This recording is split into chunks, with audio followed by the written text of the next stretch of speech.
Hello everybody. How we doing this fine evening? How is everybody today, tonight, whatever kind of day it is right now? I don't know. How we doing?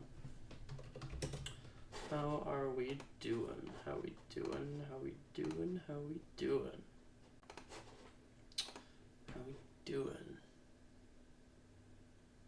Hello guys. Hi Alex. Hi Beast. Hi Dragon. How we doing? You got the Unmaker? Oh my god. That's I could never do it.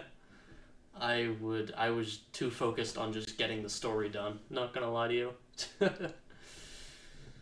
It is a very cool gun. Hi Patrick. It's a very cool gun. I've never used it, but it looks cool at least. I've always been a sucker for the maker aesthetic. Urdak was one of my favorite levels purely because of that. I'm good. I'm kind of drunk if I'm being honest, but I'm good. I am pretty buzzed, and after stream I will get even more buzzed, so there's that to look forward to. Okay. Yeah, I have water with me. Do I actually? My water bottle's empty. That's not good. Oh well. I've done more with less. Hello, Warlock. How you doing? Crunk Warhammer. Real. Yep. That's the best kind. I have a buddy who every once in a while I'll go over to his place and we'll just like me and like a few other buddies of mine and him will just like paint Warhammer models at his place and just get like stupid high. And eventually, like the last time I was there, we were doing it for like a good couple hours, and then it just devolved into us just watching like old music videos, which was really funny. I learned about Old Greg, so that was weird.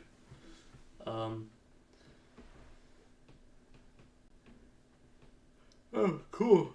Well, good for you, Dragon. I could never do it. I could never do it. Never. Maybe one day. Maybe.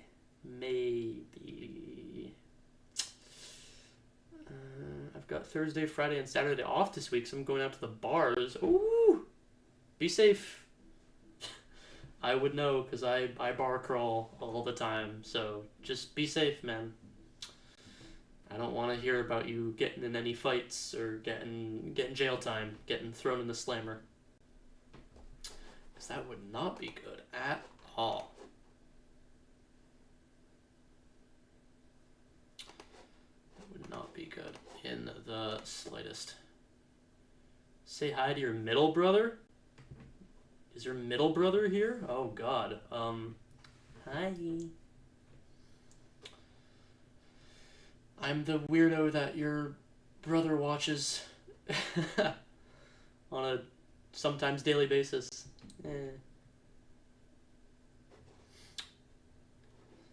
Regular at most of them, and I've served the rest at the servo. So, oh, cool. Well, there you go. Yeah, just make sure you don't go too crazy, because I've gone crazy before, and it's fun in the moment, and then it's fun until it isn't. It's fun until it isn't. They're like the mornings after, always the worst. Hangovers. I hate hangovers. The worst invention ever created by whatever dastardly deity created us. Whatever dastardly deity designed us. Alright, let's go ahead and get this video up and running.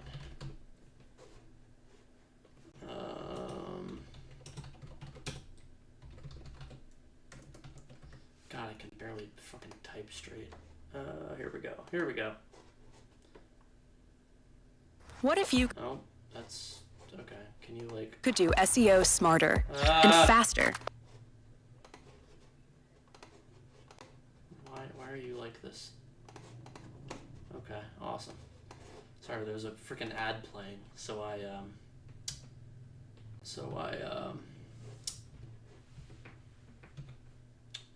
okay. I was crazy. Don't you dare! Don't you dare! I will time you out for that. I swear to God. I'm at the end. Oh, nice. Awesome. I crashed out at the Con Maker boss fight, and I haven't been back to it since. I've beaten the game before, like on console, when it first came out. But I kind of lost my edge, and I didn't play it for like a really long time. Or I played it a few times, like, with all, like, the extra cheats and stuff, with all, like, the cheat codes, so I kind of just got spoiled off of, like, a way easier Doom Eternal experience. But, yeah. Alright, we're gonna go ahead and fire this up. This is every single Warhammer Space Marine Legion in a nutshell. I have seen this before, years ago, or however long ago it was when it came out. I don't actually know how long ago that was. 2 years ago. Okay.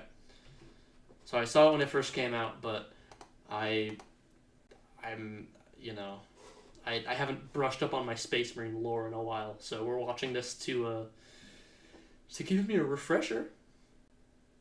Yeah. All right. Let's get right into it. Oh, there we go. The time has come. The reckoning begins. I don't know if that's too loud. Your boy got himself a shaker cup. Oh, yeah. After many months of shilling gamer subs like mad, my favorite thing to do, we have ourselves a goddamn shaker cup. It's here, the official Bricky Waifu Shaker Cup. Do you see the gal on here? If it's not great at focusing, I'm sure there'll be a thing in the background. Skater, put a thing in the background. Hey. Long white hair, absolutely. A bit more toned, abs, obviously. Bikini, hit it. Legally distinct mark on the face. Of course, she wants you to do the diddle thing, maybe, but most likely to serve in a glorious army. Legally distinct, that's more like I think so. The like Bricky Shaker Cup is available now, and you should get it while it is hot. Title. But if That's you're thinking, Bricky, what should I put in this? Well, how? That is my title. That is my title. That is my title. Yeah. Okay. Anyways, now that we've established that. Let's get back to the video. About my top 10 favorite gamer subs flavors from number 1 to number 10, all of them incredible but listed regardless, and an addendum for those that are caffeine free. This shaker cup is available now in the description of this video. You may use code Bricky as well at checkout to get a discount on I'm writing all this down, by the way. I'm already writing it down. Amount of profits goes to yours truly, and a huge thank you to Gamer Subs for sponsoring and for getting me this beautiful cup. Go out there and get it. I'm gonna take one more sip for the camera, slow it down, throw some sexy music in there, and I'll see you guys soon.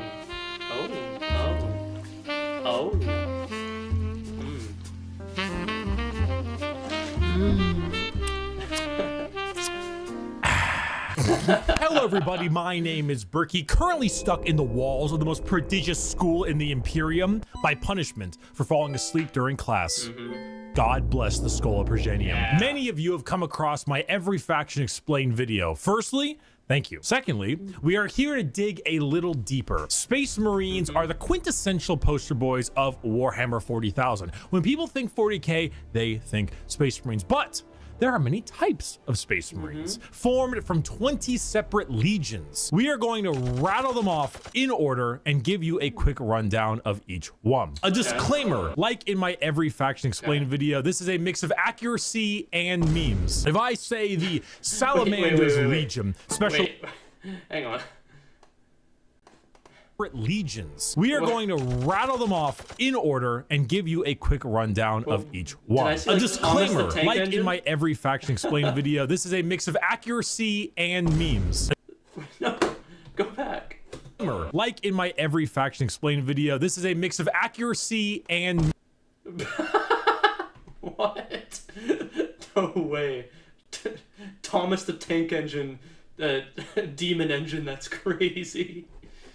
The heresy train has no brakes. Real. If I say the Salamanders Legion specializes in hugging children and petting puppies, they aren't exactly doing that. Mostly.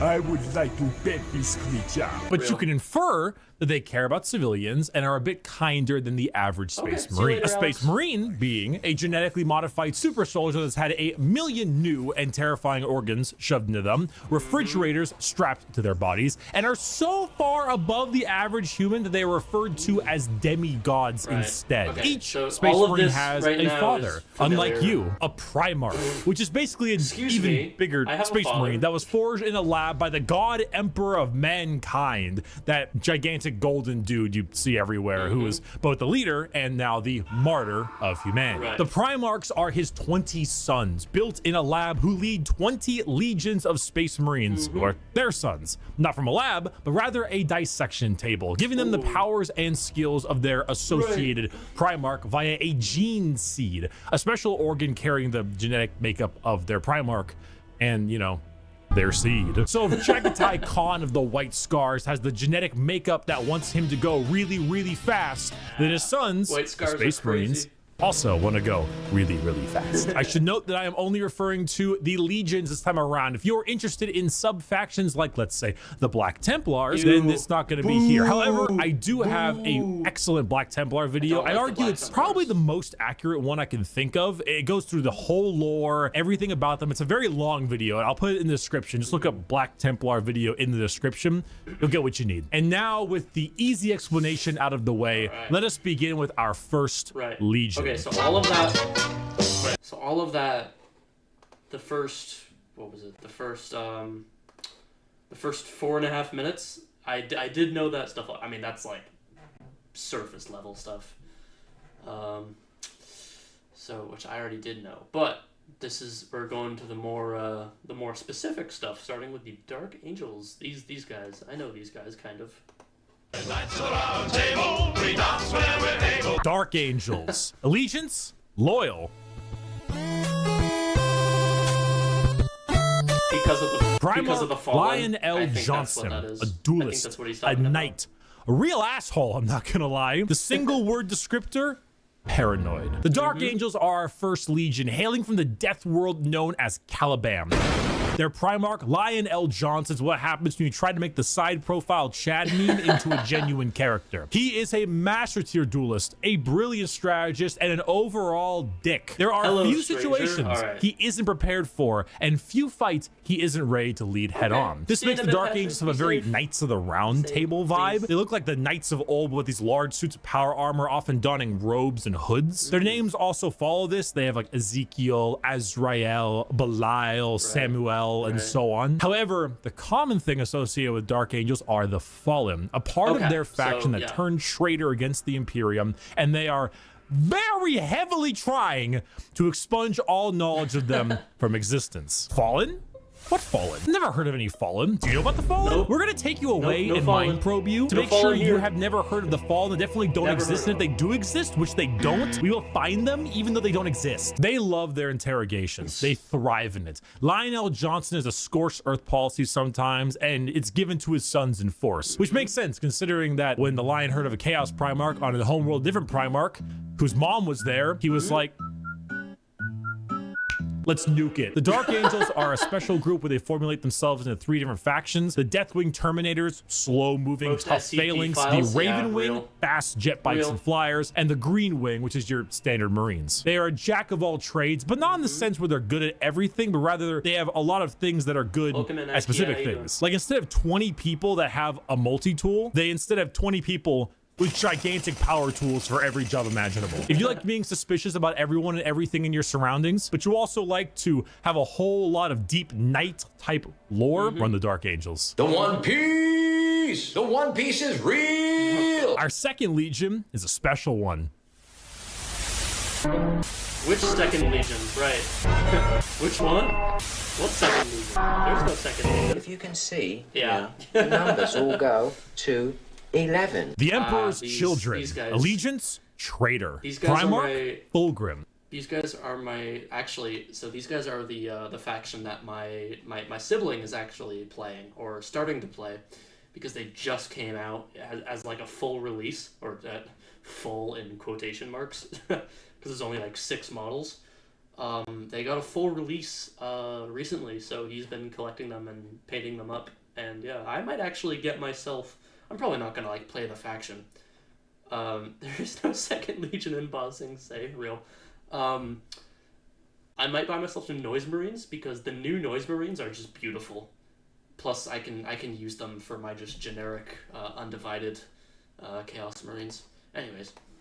A perfectionist, an artist, a sneaky snakey snake, and the single word descriptor, perfection. The Emperor's Children are all about the pursuit of perfection. Perfection in all they do. Perfection in war, in artistry, and perfection in every other aspect of life. Their armor is a gleaming pink, purple, and gold. Their ships have spires of gorgeous marble and gold statues in their honor. Fulgrim is a man who believes the pursuit of perfection is the goal of all things, and I mean, look at him! Can you truly tell me that he is not perfect? The hair, the features, Because as part I think it's because they have their, like, that one looks like a girl. That, because they have their, like, oh god, I don't remember what they're called.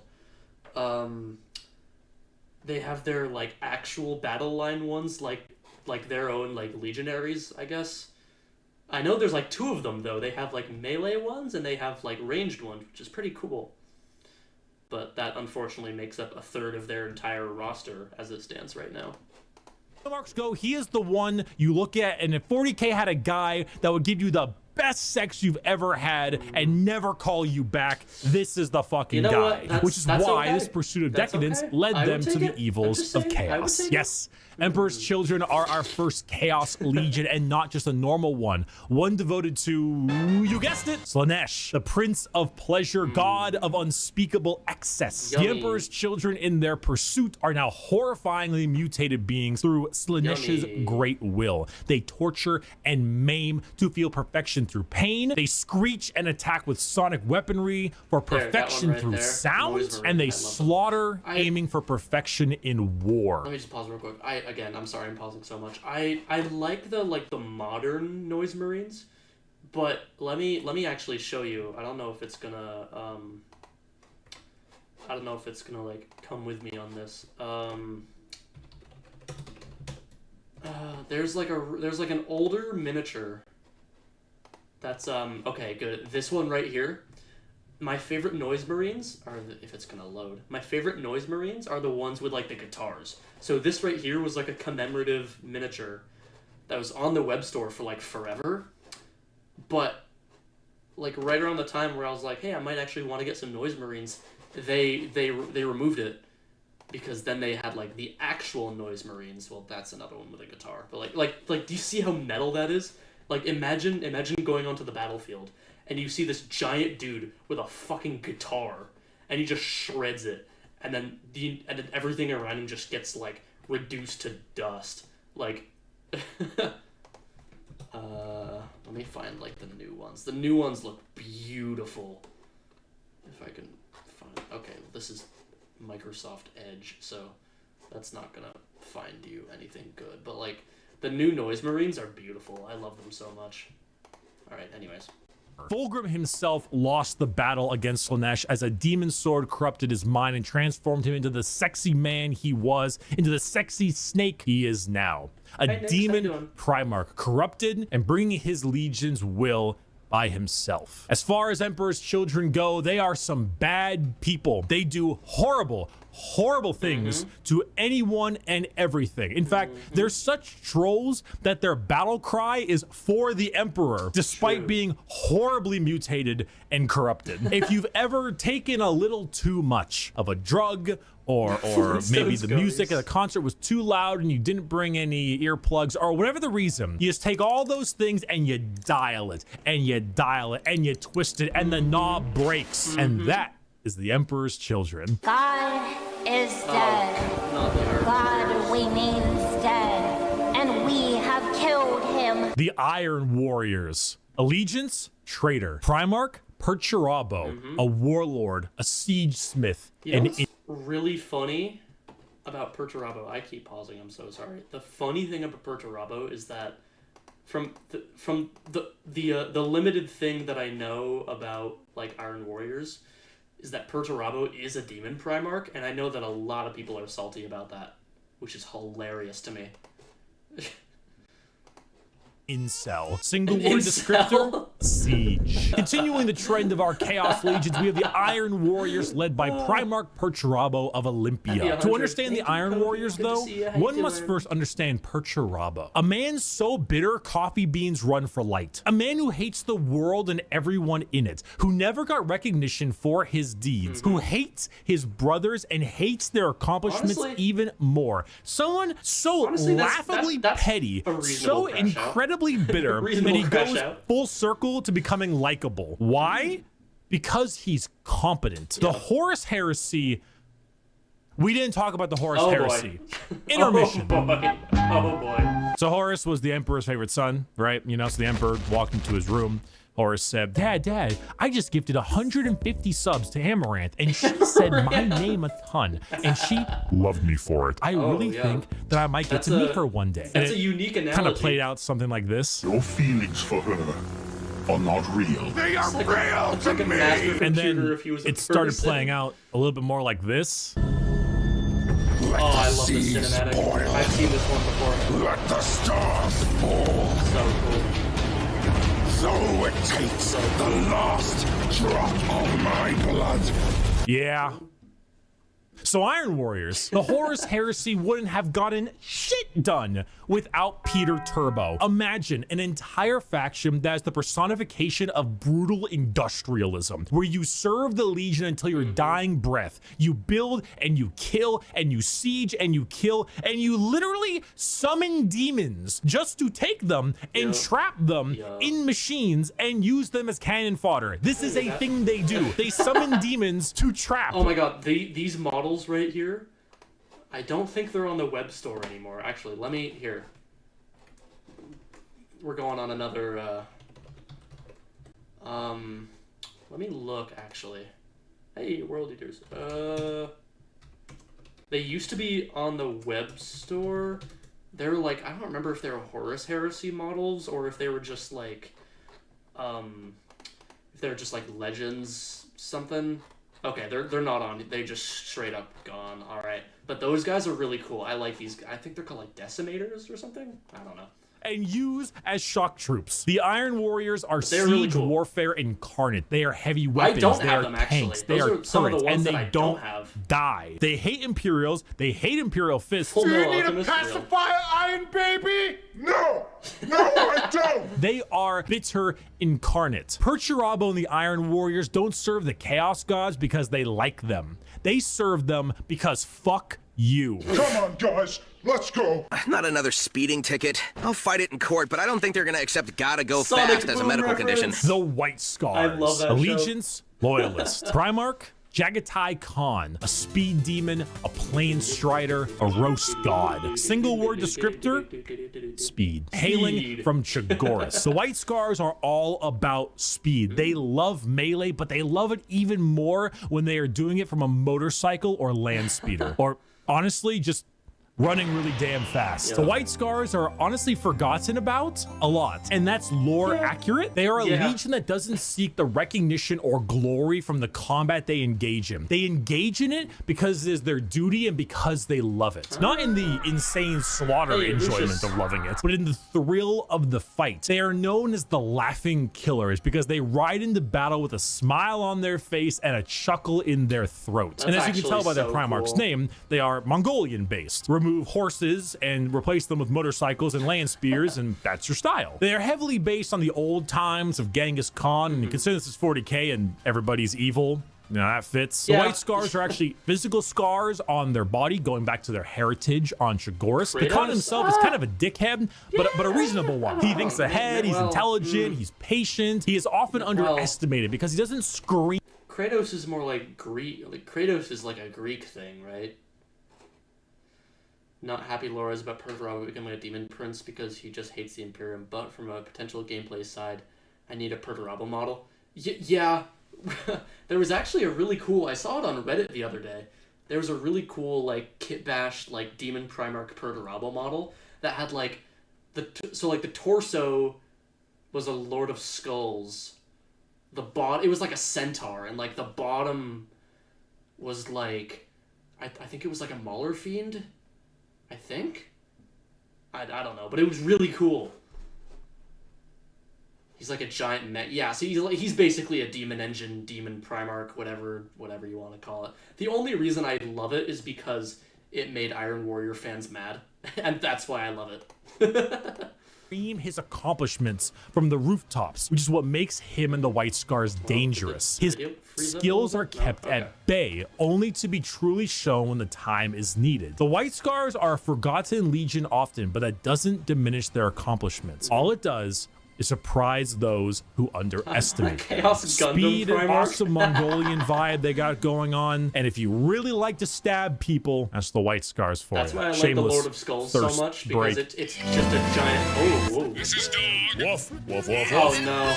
Woof, bitch. Oh, no. The Space Wolves. Allegiance, Loyalist. The Primarch, furries. Leman Russ. A Viking, a Savage, the Undertaker. Single word descriptor.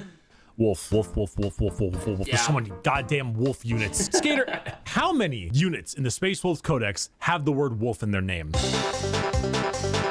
The Space Wolves are the 6th Legion and hail from Fenris, a frozen wasteland of a world with their Primarch, Leman Russ. I don't really need to spend a whole lot of time talking about the Space Wolves because it's very obvious who they are. They are the second most obvious what their shtick is legion in the 20 legions besides the World Eaters. When you look at the Space Wolves behind, what do you see? Do you see Vikings in space? You've done it. Yeah. Congratulations. You have found Vikings in space. But they have as much in common with a regular Marine as an old-day Viking with like a Roman soldier. You see, as a Space Marine, your body is so enhanced that you filter out poison, and so you can't get drunk. The Space Wolves distill a special mead out of a horrible poisonous plant that would kill a normal human so they can get drunk. They have fangs in their mouths. They sometimes cannibalize their enemies. I'm not a Space Wolves fan, but that is pretty based. That is pretty based. Sometimes they eat people because they gain knowledge about them from there and about battle plans. The Space Wolves are savages. They're raiders. They're Vikings. But despite all of this, they are loyal to their core. Leman Russ is an egotistical guy who just shouts stories and tales of his accomplishments everywhere they can. But at the same time, he was so damn loyal that instead of gunning down his foes, he hit him with a fucking backbreaker. The show is devotion. His devotion to wrestling. If you want Vikings in space, you found it. Play the Vikings in space. We're gonna build the wall. We have no choice. We have no choice. Build that wall.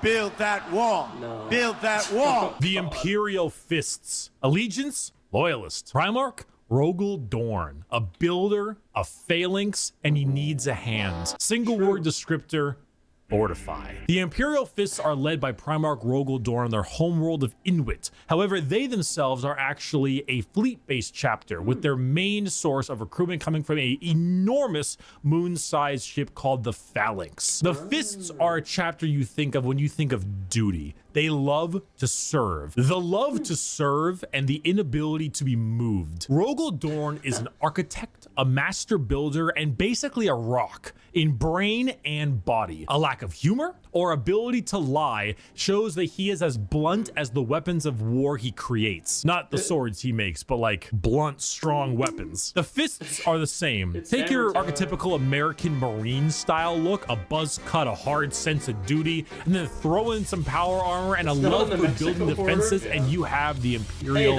Fists. They are immovable. When you find... What do they call that formation?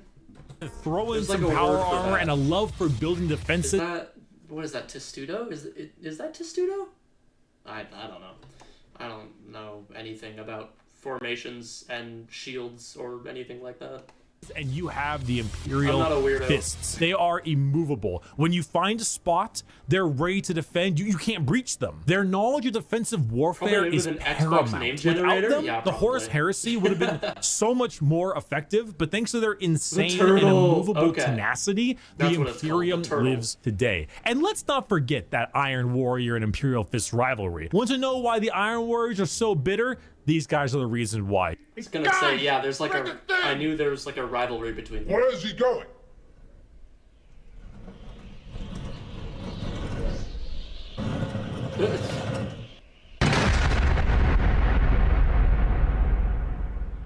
Hey! Hey, that could have killed me! Hey, guys! We missed! We missed! Get another! Dorn and Perturabo are basically two sides of the same coin. One is just a bit more level-headed and got better jobs. If you want to be defensive, to be good at everything Space Marines are good at, bolters, heavy weapons, vehicles, you want a classic military fighting force, start fisting. I am having a very bad day.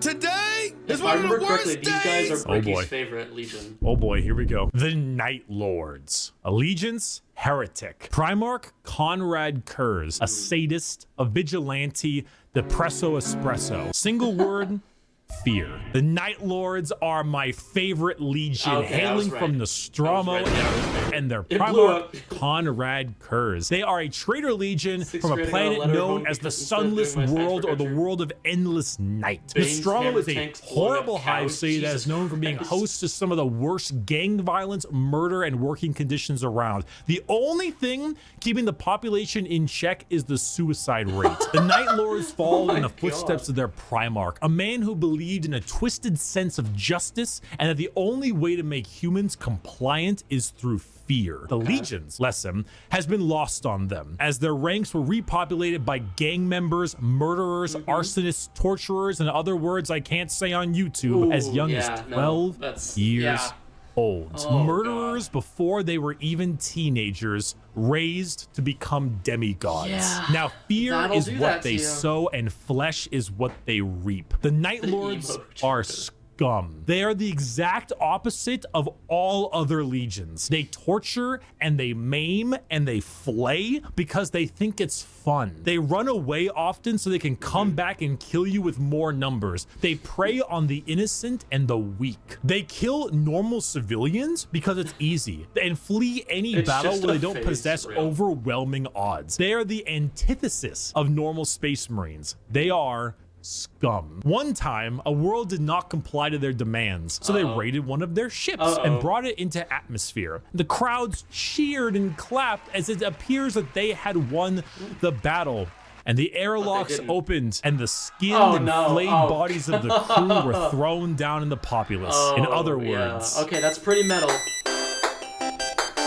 A legion of gangers and criminals. Add together a heavy Slavic influence to them, you've got my favorite faction. You have not done the dishes for 5. These, not Blood Angels, but Night Lords are another legion that I don't mind them, but the fan base has made me really not like them. Or, at the very least, I don't like the Night Lords fan base. I'm gonna be honest.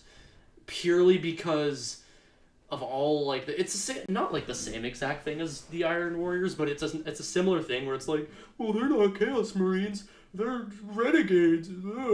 Like, my brother, my sibling in the Primordial Truth, they're in the Chaos Marine Codex. Literally.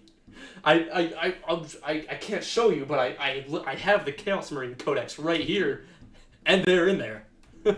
They're fucking in there. So I don't know what to tell you, but they are Chaos Marines.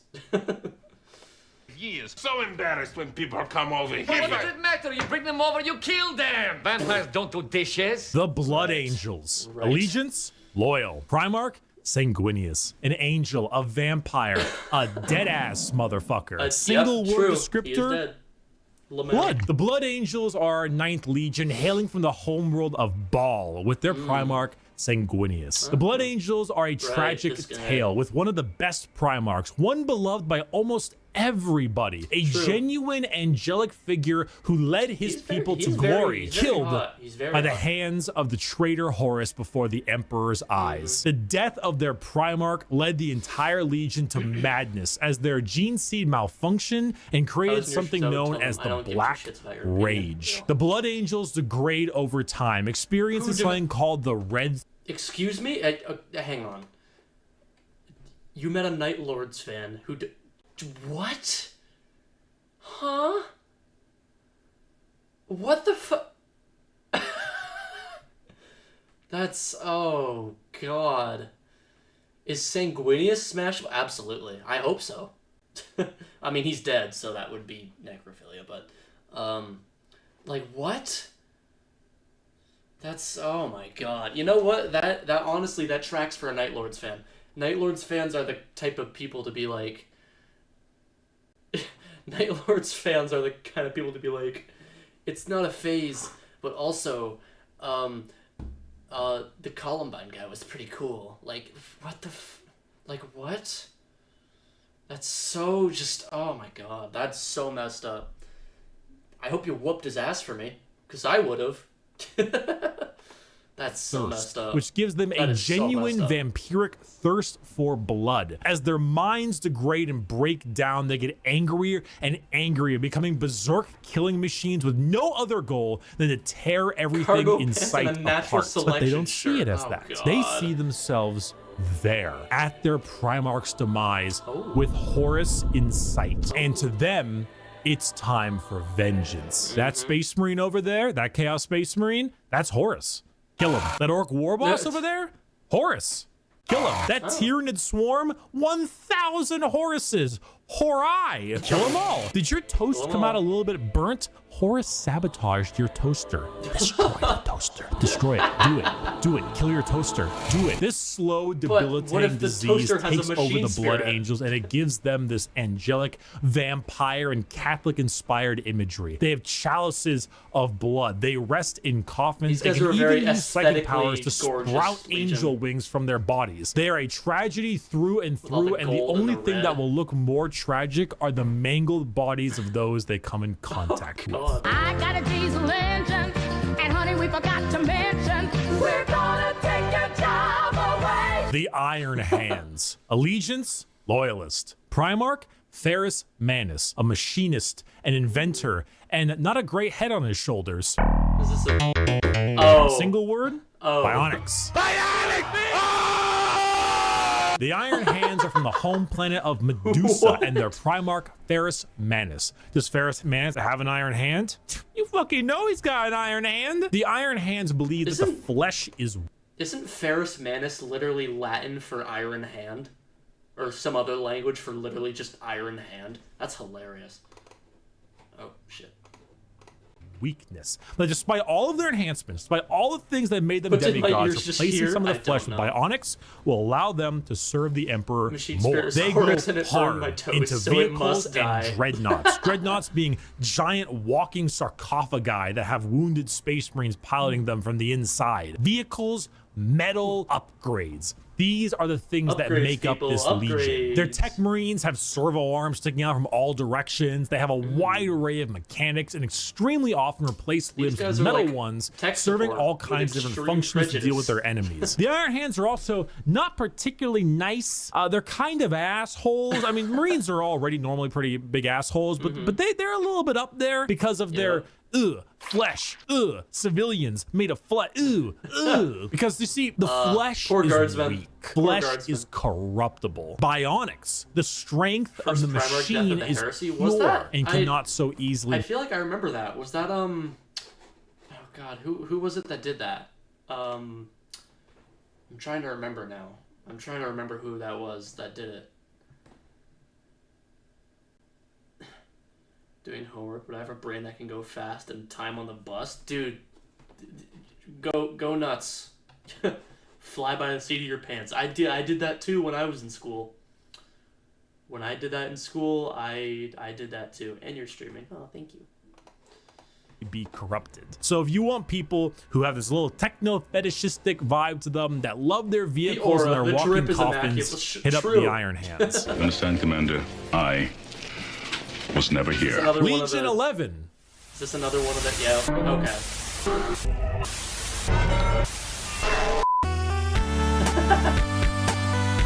Adventure Time music. Why, hello there. I have returned from touching grass. I know. Good for you. I'm pretty cool with the grass touching him. Now let's continue our Warhammer lecture. This ruffles my Yes! World Eaters. These are my so favorite. what's going on here? The World Eaters. Allegiance, Heretic. Primarch, Angron. A Butcher, a Slaughterer. How's it going? Hey, Barracuda. How you doing? Earth-shatteringly, unreasonably fuck-ass mad. Single word descriptor, anger. Hey, you. Yeah, you. Are you mad? Do you just fucking hate everything? Do you want to murder everything in sight and get rewarded for doing so? Then you should join the World Eaters. Home planet of Nuceria and Primarch Angron, who, if the name didn't suggest, is real fucking angry. Angron was raised a slave, forced to fight in gladiator pits. When he refused, they shoved old world Oh, did that... What the fuck? back into his brain, okay. so that if he ever felt any emotion was just other lagging. than All right. anger, it caused him extreme pain. All his sons, wanting to be like their dad, also put a version of these nails in their brain. So now you have an entire legion who literally feel unimaginable pain Love the if they World are Eaters. feeling any emotion It's other so than funny. anger. Slap them. And this is true, the World Eaters, but just in terms of like the other, like the Chaos Legions at least, they're like their color schemes. If you look at their Horus Heresy color schemes and you look at their like modern ones, like for the World Eaters, for example, like right here in this picture, it's like white and gold and blue, and then their modern one is like red and silver or red and brass or whatever. Same kind of thing with the Death Guard, I guess, but not really. And then, yeah, it's pretty cool. It's pretty cool how they're like, oh, screw these old ones. With a freight train of armor, 2 goddamn chainsaw axes, and you can see what's gonna happen. It's no wonder they're corrupted by corn. They're honestly a surprisingly sad legion that I actually screwed up in assuming that they were all just angry murderers. I mean, they are, but they didn't start out that way. Their corn corruption degraded their intelligence, their free will, and made powerful warriors into arguably even more powerful warriors, but blunt, like frothing at the mouth psycho warriors. The World Eaters, like I mentioned in the Space Wolves, they wear their concept on their sleeve. They are evil bad guy angry, book they says want to the trip kill has to things, they correlate want to with kill alignment. you, True. and maybe some of their friends, and that's the faction. They're red, they're mad, they're gonna run at you and cause death. If you like Actually, that, hang on a minute. That's not a World Eater. I'm gonna be a smartass for a second. That's not a World Eater. Technically, that's a Crimson Slaughter Marine. I mean, I don't have a nerd glass toggle, but yeah, technically, actually, that's a Crimson Slaughter Marine, not a World Eater. They're red, they're mad, they're gonna run at you and cause death. If you like that, you play the World Eaters. Or you like because they were, you know, at one point a lot better than that. Most of Warhammer was a lot better than that. I was once a lot better than that. That was when I was in college. Me too, dude. I didn't finish college, and neither did Angron. Neither did Angron. He must eat it. Hail Caesar. If it's not done by sunrise, I'll cut your balls off. The Ultramarines. Allegiance, Loyalists. That guy's always Primarch, get the best Rabute trick. Gilliman. That's how it's said. An analyst, a diplomat, a blueberry boy scout. Single word descriptor, duty. When you see Space Marines on a box or just Space Marines in promotional material, notice how they are always colored blue. These are the blue Space Marines. These ones here, the Ultramarines, who hail from the world of Macrog with their Primarch, Rabute Gorilla Man. Ultramarines are the white bread of Space Marines, the grilled chicken with salt and pepper. And this is by no means an insult. They are plain Jane, but that's also because they are so goddamn good at their job. Their skill for warfare is paramount, but so is their ability for leadership. Gilliman for a while was a damn boring Primarch for all the reasons he was great, because no matter how hard you try, you don't win a war without logistics, without supply lines, without trade routes, without infrastructure and economy. You don't win anything without all that stuff, and Gilliman knows it, which is why he has one of the largest standing empires in the Imperium, named Ultramar, which is why his sons are the most recognizable of all the Space Marines, which is why the only thing that rivals the weight of their victories is the weight of their egos. They are good at everything and bad at nothing. They are great at everything. Other legions can do other things better than them, but they are good at everything. The most interesting thing about the Ultramarines is their characters, as they are all now inflicted with various amounts of ultra depression for many reasons. Gilliman is, at the time of recording, the only play. Just stop for a second, Bricky. I was gonna say plot armor because I haven't read any of like the Ultramarine books, but from what I know, from hearing and from reading from other people, is that Ultramarine characters have the most like ludicrous amount of plot armor. Like all you have to do is be an Ultramarine lieutenant, specifically lieutenant, with no helmet and a name, and you're good. And you're good. That is the key to survival in the 40K universe. Just be a named Primaris lieutenant. Primarch currently on the tabletop, and the only one that has returned to the 41st millennium for the Loyalist side. He took one look at what his empire has become and immediately wanted to fucking die. Being forced to lead everything he once hated, an Imperium rotten to its core with his sole responsibility to save it, is kind of what makes him interesting. They are a perfectly standard legion with perfectly standard ideals, and great if you want a simple, clean slate.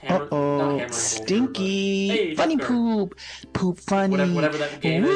The Death Guard. Allegiance, Heretic. Primarch, Mortarian. A Reaper, a Poison, an ungodly stench. Single word descriptor, rot. The Death Guard hail from Barbaros, with the Primarch Mortarium. The 14th Legion were known for their incredible resilience to damage. That's a lot of damage. Where the Imperial Fists were defensive thanks to tactics and posturing, the Death Guard were resilient because they could take a punch or a gut shot or a cannon to the chest and just keep on moving. They are slow, yet they are resistant, which was only confounded as a Death Guard captain, Typhus, codename Dickhead, sold them out to Nurgle, god of rot and decay. Now, the Death Guard are a Nurgle-worshipping infected legion whose ability to feel pain and take damage has all but just gone away. They wade through gunfire, able to kill normal Marines 10 times over and continue unharmed, all while spreading rot and disease in the name of their dark,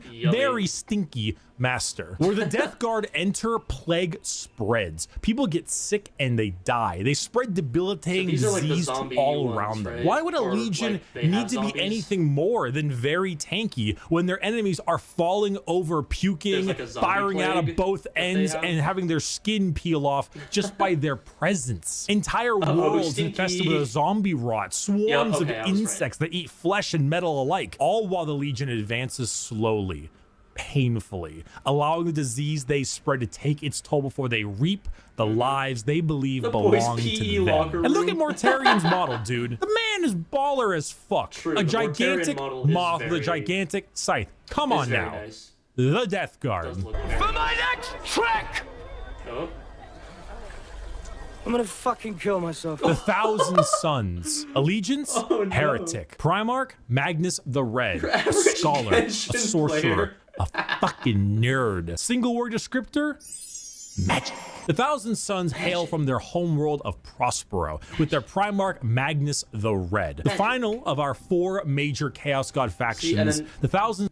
This right here is another example of what I was saying earlier about how the color schemes just like completely is almost like a 180. Because they were red before and now they're blue. The Sons are disciples of Tzeentch, the Changer of Ways. I love Tzeentch. Heavily inspired by their Egyptian theming, the Legion themselves are slaves to the god of trickery and change. Most of them no longer even having a physical form, reduced to just dust, piloting suits of armor at the whim of a sorcerer leader. The Thousand Sons do not deserve their fate. There's a common joke that Magnus did nothing wrong. This is untrue. He has done much wrong. However, he is very sympathetic, mainly because the Space Wolves and Leman Russ sought to end their rivalry through the annihilation of their legion, escaping only through the assistance of the Changer of Ways, and forever changed because of it. Meanwhile, magic is their main tool. Take some Lovecraftian style abilities, the eyes everywhere, and potent spells to be cast at their foes, whether these are bolts of psychic. Again, this is only from what I've heard from other people, so I might be wrong in some places, but gives off more wise mage vibes. Yeah, that's true. But like, so the whole reason why Magnus and by proxy the rest of the Legion became traitor in the first place was because so the Emperor had his like Webway project. Was it the Webway, or is that the thing that the Eldar have? I don't know. There was like a thing that was supposed to be like, hey, this is like space travel that's better than the warp. And if you screw it up, I'm going to be mad at you. And Magnus, being like a psyker, was like screwing it up every time he used his abilities. So then he was doing his thing, and then Horus, you know, flipped sides and everything. So then Magnus was like, oh shit, I gotta warn the Emperor. So then he used his psyker abilities to contact the Emperor, which then screwed up the Webway project. And then the Emperor was like, oh, Magnus, you dumb motherfucker. And then it was like and then he was a whole thing. And then he sent Leman Russ to go kill him. I think that's what happened. Building into the Webway, the Big E was building a human section. Some kid at school threw a can of Axe and it sounded like a grenade. You won't even process how fast I dropped to the deck and covered my head. Oh, God. Jesus. Well, I mean, it is a pressurized container, so if it goes boom, it probably goes boom pretty loud. Lightning, reversing time itself, opening up portals to unreality, or change. My other sibling plays Thousand Sons. I just need another sibling to play Death Guard, and then we'll have the whole, the 4. Changing the very fabric of the universe. The Thousand Sons sorcery knows no bounds, and they are very good at it. If you're a fan of like wizards, you're a classic style spellcaster, and you want a ton of them, combined with a tragic backstory and a Primarch who, like Mortarion, looks fucking baller, the Thousand Sons are for you. You fucking asshole! There's no way you're fucking. Are you talking about like the sisters, or are you talking about like some other thing that I don't know about? Also, this Game Grumps audio is goated. I love Game Grumps. Cheater. You're such a sore loser. You're a cheater. My dad works at Nintendo! The Sons of Horus, or the Luna Wolves, or the Black Legion. Allegiance? Okay, well now I have to look this up.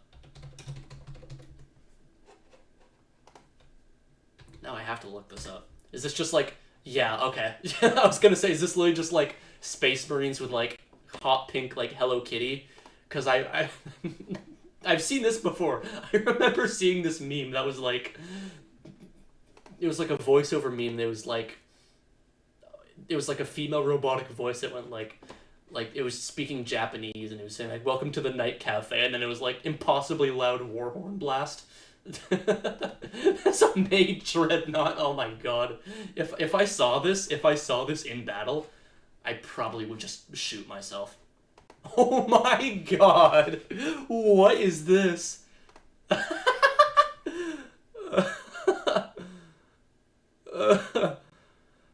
a thing in the community that it's not taken too seriously. There's another thing, right? What is it? What are these guys? Yeah. Do you remember these guys? Do any of you guys remember these guys here? The Angry Marines? What the... Whoa. That's... Do you guys remember these guys at all? These were like the 4chan Space Marines. No, they don't have models. That was just like a custom 3D print. The Night Cafe, yeah. It's called Being Fabulous. Real. I would get on my knees and pray to Allah, Jesus, and God at the same time.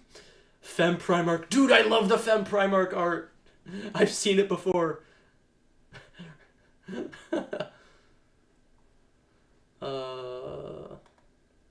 I miss it? Yeah, so, Duke, I am the last in my family immediate sphere to get into 40k. It was my immediate brother who actually got into it first. He started with Necrons. And then he got me into it, and I started with Death Watch. This was at the tail end of 9th edition, when Death Watch was like a thing, instead of just Imperial agents. So I got into Death Watch, and it was pretty fun, and I was like, oh, this is really cool. And then 10th edition came around, and I started playing Tyranids. And then my brother was kind of getting to like Chaos Marines a little bit. I was like, huh, I kind of want to get into these. So this was right about the time when I was in London, and I was in like one of like the G-Dub stores, and I was looking at World Eaters. I was like, oh, these guys are awesome. Like, I think I want to play these guys. And I was looking at like the generic, like Undivided Chaos Marine stuff.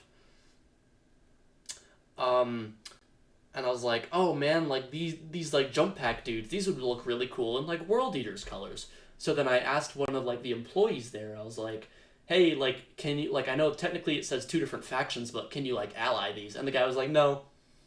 I was like, oh, okay. And then there was just so much more generic Chaos Marine stuff than World Eaters, and there still is. So I got into generic Chaos Marines first. And I've been playing them for a little while now. I'm just now getting into World Eaters. Random Gonki Sushis? I have no idea what you're talking about. If there was one, I was not paying attention. My dad got me into Orcs, and I realized how much I hate CQC, so I chose the Tau. And I realized how much I hated long range. Then I bought a Kill Team set. Yeah. Then I realized that's why I hate squad combat. Well, in that case, then you should just play Knights, because your entire army is like 4 models. You didn't get into it sooner. Then 40k fans tend to not shut the fuck up about it, especially family. Yeah, well, I mean, he was yapping about it, and at the time, I was just more like, oh, that's just a little thing that he's into. I'm not really... It seems interesting, but I'm not ever going to get into it. And look at me now. Literally part of my VTuber design is actually inspired by 40k or just Warhammer in general.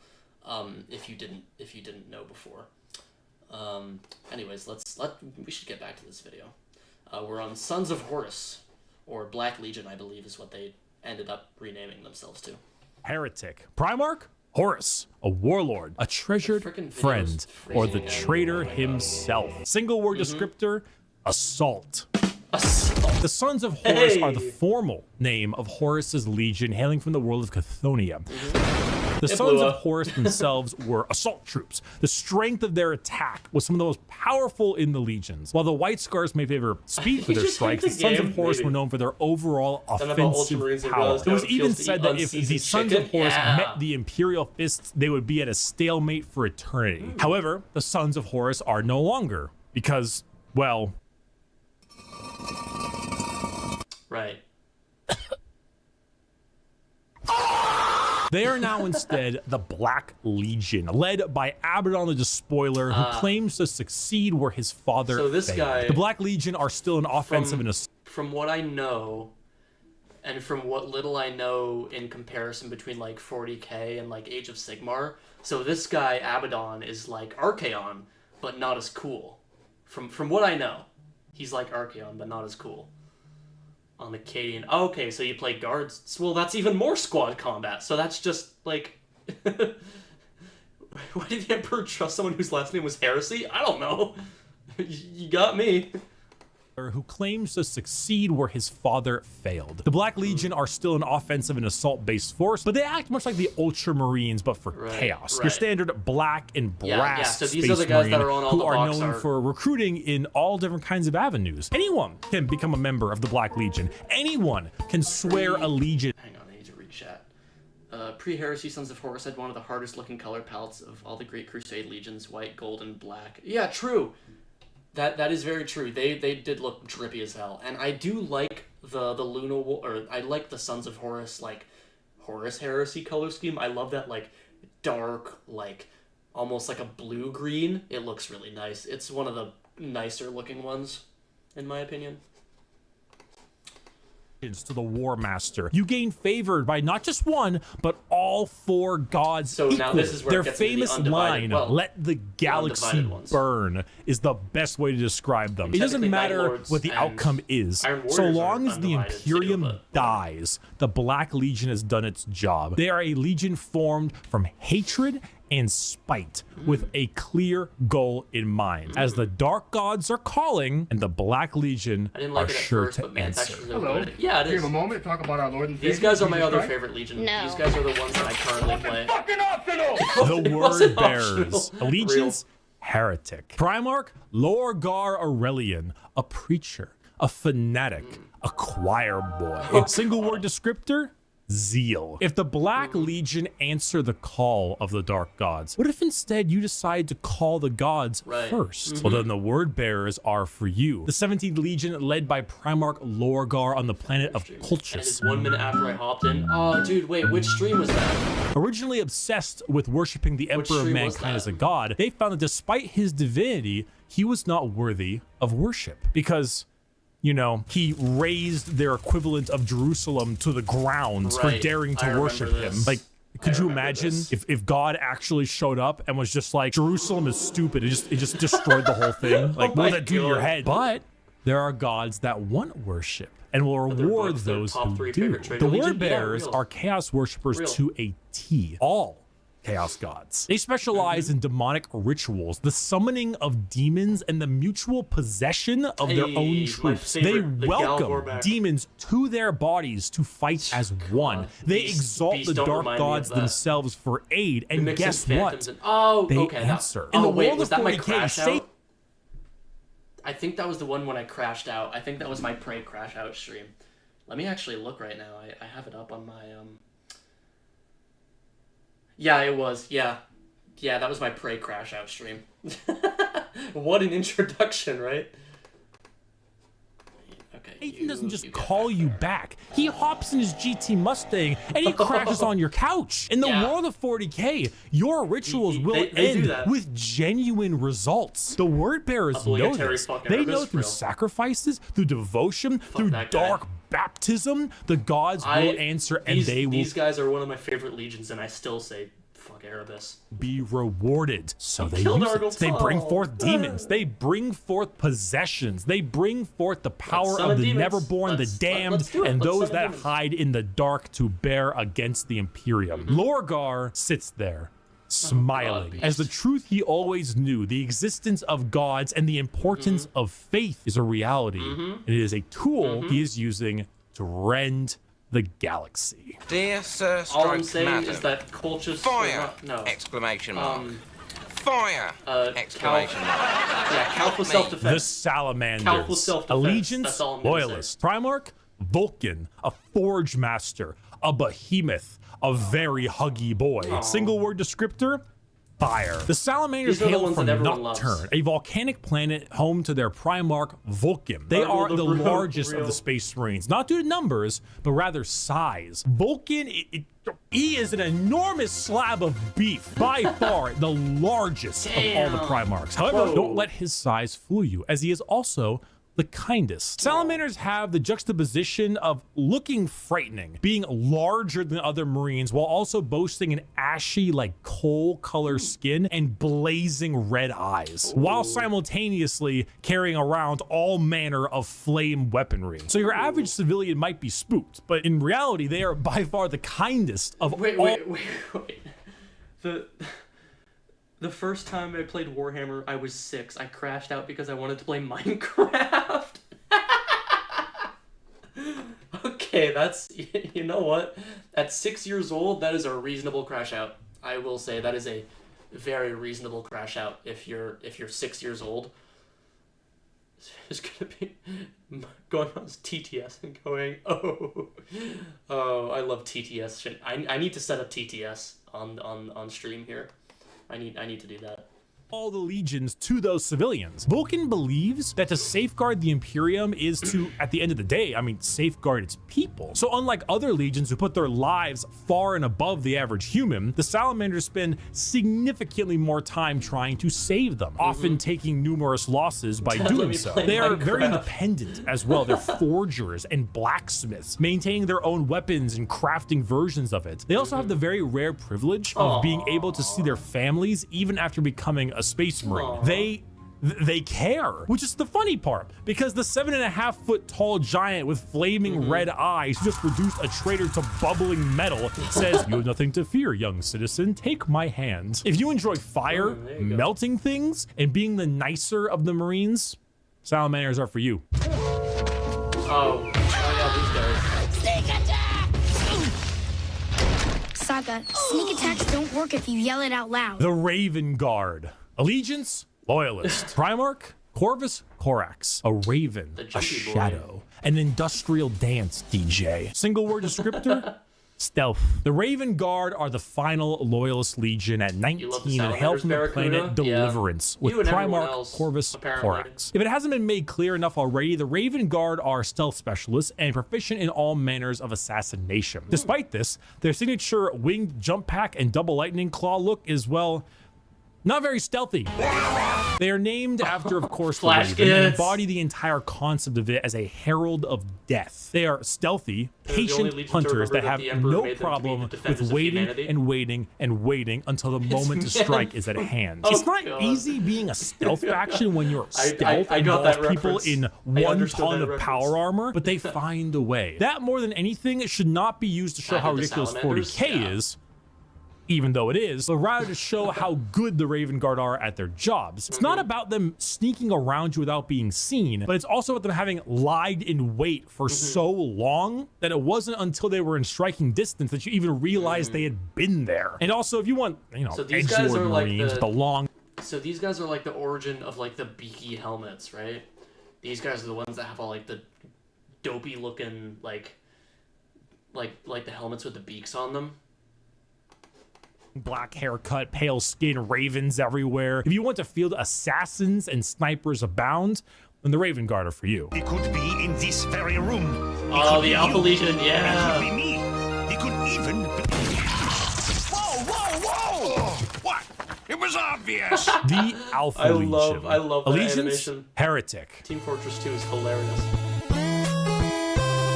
Primarch, Alfarius, and Omegon. Saboteurs, destabilizers, burying walls. Yeah. Single word descriptor, espionage. Finally, the spy team? 20th Legion, the Alpha Legion, led by Alfarius and Omegon. The only Legion to have two... Hang on, I need to pause this so I can read it. When I was buying my Ultramarines, I was like 12. I told the man at the Warhammer store what I wanted, and when he said I was well-spoken, my autistic ass didn't know what the hell was happening. The way they rationalize the Raven Guard sneaking around in 100 pounds of power armor is hilarious, but actually makes sense. Pretty cool Legion, yeah. So I said, I know. That's so real. That's so real of you. Primarchs who were split as twins. The Alpha Legion are heretical, we think, and specialize in destabilization of society. See, here's another thing about that. Like, what he just said, heretical, we think. So there was, like, a meme for, like, a while that was like, oh, Alpha Legion are actually loyalist, but they joined the heretics so that they could destroy the heretics. Which, again, I don't think that's true.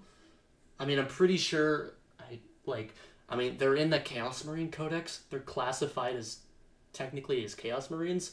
I think it was just a meme, but, like, a lot of people were, like, taking that as fact because this is the internet, and of course people do, right?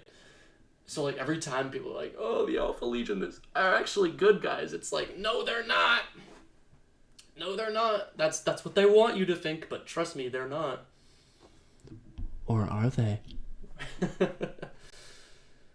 can do the crab spy. We think. Yeah. And armies. Their entire shtick is the Hydra, because when you cut off one head, 2 more take its place. All of the Alpha Legion look exactly like their Primarch. Olive skin, shaved head. All claim to be Alfarius. All are liars. They make the largest use of sleeper cells and cultists in the Chaos Space Marine factions because it's extremely easy to take over a planet when you Poisoned our water supply, burned our crops, and delivered a plague unto our houses! Where the Raven Guard use stealth and sabotage to eliminate their enemies, the Alpha Legion prefer to weaken them over time with sleeper agents, impersonations, basically anything you can imagine from a hardcore spy movie or Cold War level espionage. Being Alfarius is not only an honor.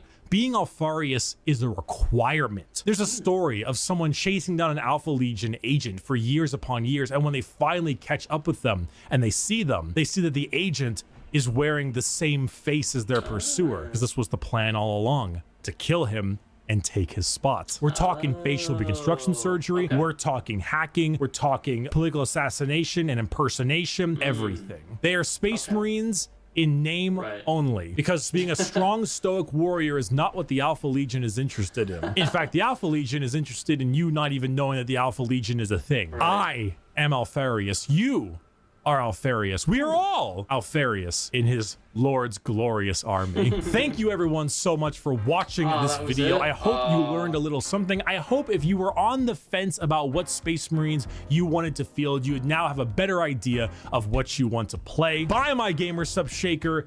It's on sale. It's on pre-order. It's ready to go. Just get it. Just get it. Wait, is there a link in the description? Oh, the cup is sold out. Aw. Oh, what? Whoa. It's only 40. Gee, whoa. Okay, I know this isn't the one, but hang on.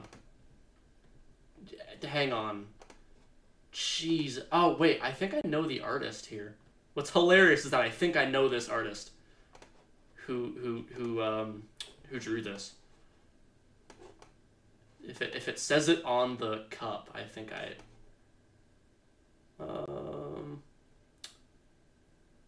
if it says it on the cup, I think I really hope I don't get slapped by YouTube for this. You learned nothing? Well, that's on you. I learned a lot today. I think I know does it say that? Okay, I was right.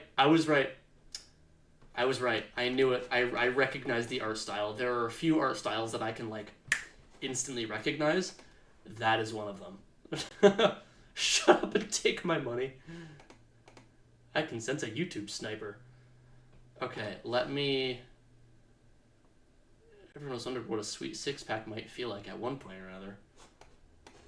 Well, we can't give you that. Well, that sucks. The cup is sold out, but the code still works. Alright. Well, let me... Okay, well that was... Use code Bricky, it's in the description, just get it! And a huge thank you to all of my patrons over on patreon.com/Bricky. Okay. So that was every Space Marine Legion explained. I learned quite a bit. Hi, Kyle. Hope you have a good night. Thanks for popping in, at least for a little bit. Person of profound talent. Yes, dude! Bricky's videos are the bread and butter for new streamers. Yeah, no, that's pretty much. Oh, that's a pair of boobies. Okay. All right. So now that we've done that,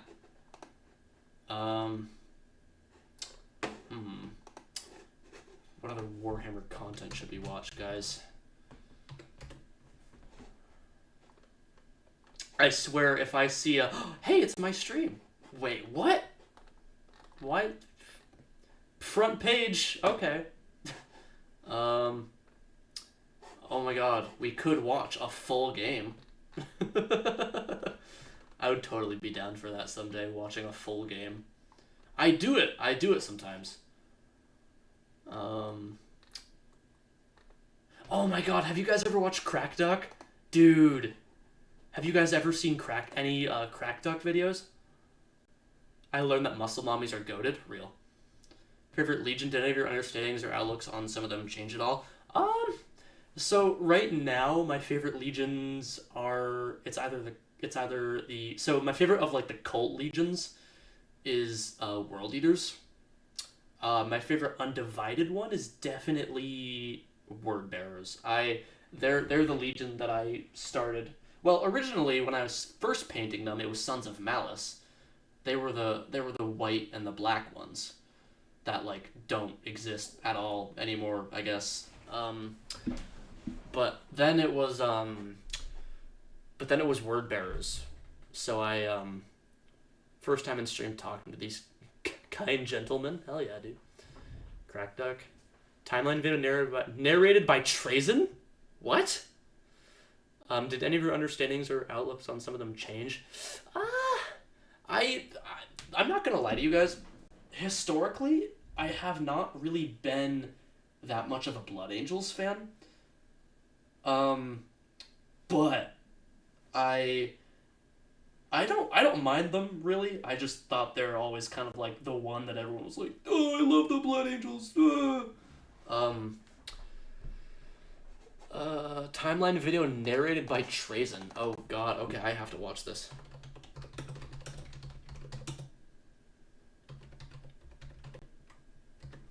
Is this like a thing? Is this it right here? I'm guessing this is it with the by Trazen the Infinite. What the I'm guessing this is it, because this is what all the other that's a nice. Okay. Alright, I think this is it. The most powerful Skaven weapon. Oh, why did my toggle trigger there? That's okay. A sin not to fawn over them like everyone else does. Is this how others feel about the Salamanders? Probably.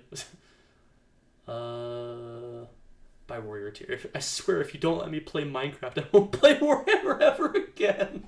Oh no. Okay. Alright, we're watching the timeline of the 40k universe by Trazen the Infinite. And then after that, we'll take a look at. Are you too poor to invest in a better? What do you mean better model? You mean like better like this model? Cause I'm not really. I mean, this was quite a bit of money. He didn't let me play Minecraft. Oh, that sucks. Rip. Okay, so this is the right one. I haven't played Warhammer since. You know what? Now's it. Oh, okay, good. Model. See, yeah, that's what I'm saying. It's this was quite expensive. Not gonna lie to you. It was quite. Am I too poor now? Probably, because this did set me back quite a bit. Gonna go to bed with this in the background. Oh, okay. Well, I hope I don't scream or anything to wake you up. Balls? Yeah. Balls? Balls? Okay. Lovely. Looks cheap and has 3 mouth. Well, okay. That's alright. That's not very... That's, yeah, okay. Let me just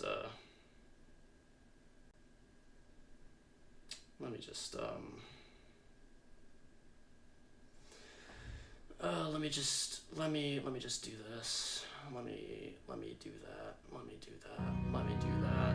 Oh, okay, the video is playing now.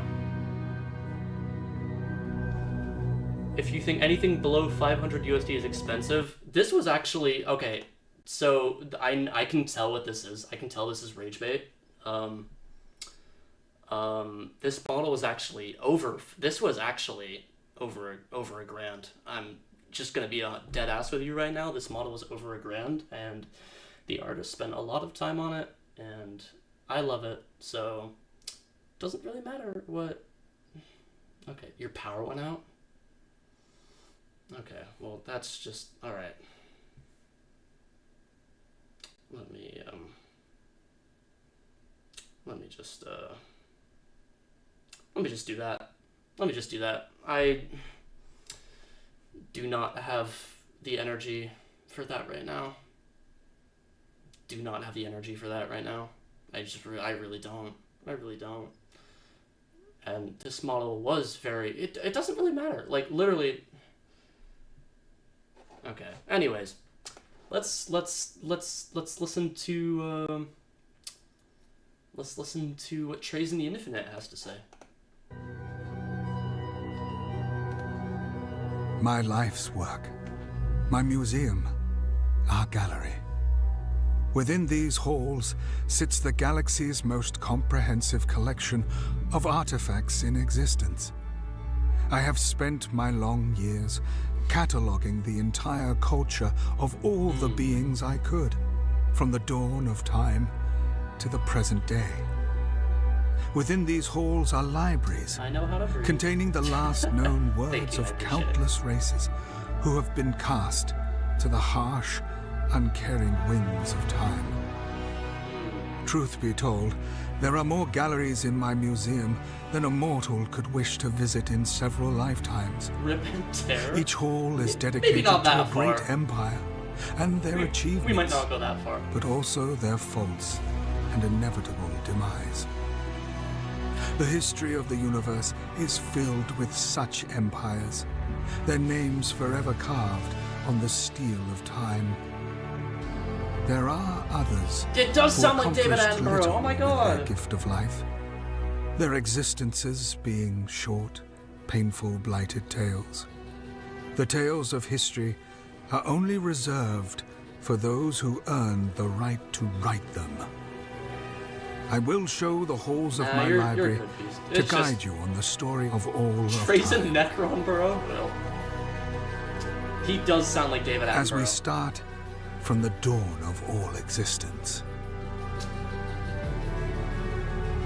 So I know a little bit. Like I know about the war in heaven.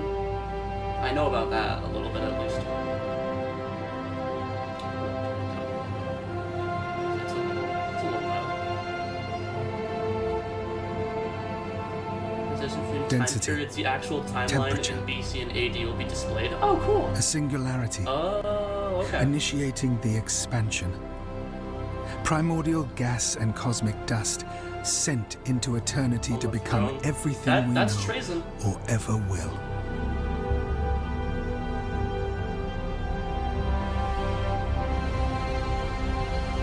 That's treason for you. Doctor, gotta see this R07. Oh, good luck. Good luck at the doctors. Gravity is the key to it all. Gravity birthed the stars. It connects the galaxies, guiding them in motion to their inevitable orbits. That haunting cosmic ballet played out over infinite millennia, forever churning in the restless flow of time, locked in the embrace of gravitational unity. Vast ages of time pass. Ancient evolution forms in the stars. Gravity guides worlds beyond count into existence. I've never heard of that before. As the stars collapsed and more were driven into the infinite, the impossible happened. Never heard of it before, not even gonna lie to you. Never even heard of it. Sounds interesting though. Just from the first true life in the universe emerged, victorious. Ooh, the music. In an arms race of evolutionary barbarism. I suppose I should introduce the Immaterium, the Sea of Souls, the Ether. Speak your funny It has words, many Magic names. Man.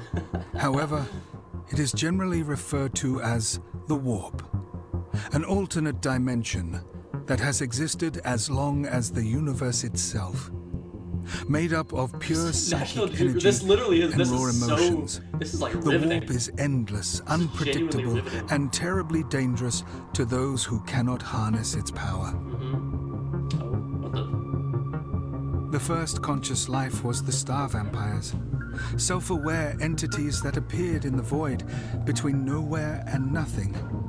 Beings of great power that consumed the energies of stars, oh, feeding on the life force I've of heard the of that planets before. themselves. I think I've heard These of that parasites do not differ from any life in the universe. All life desires the same outcome: energy consumption and safety for their offspring. They would, with time, be known as the Catan. The cursed reptilian Old Ones scraped their primal forms onto the shores of worlds, long dead before even we Necrons evolved to stand upright. The first these guys are in true AOS. sentient beings to cross the vast what are they called? reaches of the galaxy. Seraphon. They were the first to climb the long trail of Love the evolution. Seraphon. I played them in AOS self-awareness. actually. From what Their little I play in ceaseless AOS, advances I play Seraphon. placed them at the top of the pyramid in this galaxy. Teach me about philosophy. You probably They would. traveled through the stars like dust travels on the breeze, and even built what younger races would call the Webway. Through the Webway, the Old Ones seeded life on hundreds of worlds. In their wake, they birthed countless untold species and cultures. If I'm not wrong, let me look. I think this might just be like an 11 Labs thing. Oh, and I'm wrong. Okay, I'm wrong. Wow. That's okay. This guy, Matthew J. Plum. Okay. Whoa. I'm not gonna lie to you. I thought this was like an 11 Labs thing. Not even gonna lie to you. I'm happy to be proved wrong.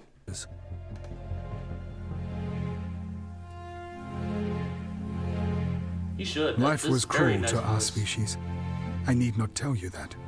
What happened during Evolving Prey? upon I a crashed cursed out. world, falling victim to the scorching heat of our nearest star, I was just withering getting our bodies impatient, and and it was lives. just getting irritating. Our and my little suffering lizard brain was evolved just our culture malfunctioning. and history. We built our empire despite the struggle and endless pain. We were worthy of the gifts the stars had shown to the others. Our leaders met with the Old Ones. We begged for the cure to death, to show us the secrets of immortality. They refused us, refused our desire for life. Well, I was at a part where I was And like, oh, I don't know in what to their do, and it was ignorance, just irritating me. They doomed themselves. I probably will go back to it at some point. There was no choice for us. That's not We how it waged felt, war but against the that's all right. tyrants. Countless generations ground to powder beneath the heel of the greedy and the vicious. Even with our unified empire, even with the might of countless worlds and millions of genius warsmiths, the strength of our dynasties was I think therefore not I am, enough really. to defeat the Old Ones. The war was lost. The greatest defeat being that we were still cursed to weak, frail lives. The Old Ones banished us to the edges of the galaxy. They forced us into exile on our home world. It was then that the Catan came with their offer. The ancient beings of the cosmos had appeared. They came as gods, promising the gifts we desperately sought. We were all fools to believe them. After the agreements were signed, our people were put in chains and marched into the furnaces. As our flesh and blood was ripped from our bodies, we became the machine. We were betrayed. The Catan, those traitorous sun-eating dogs, feasted on the souls of a whole race, an entire culture.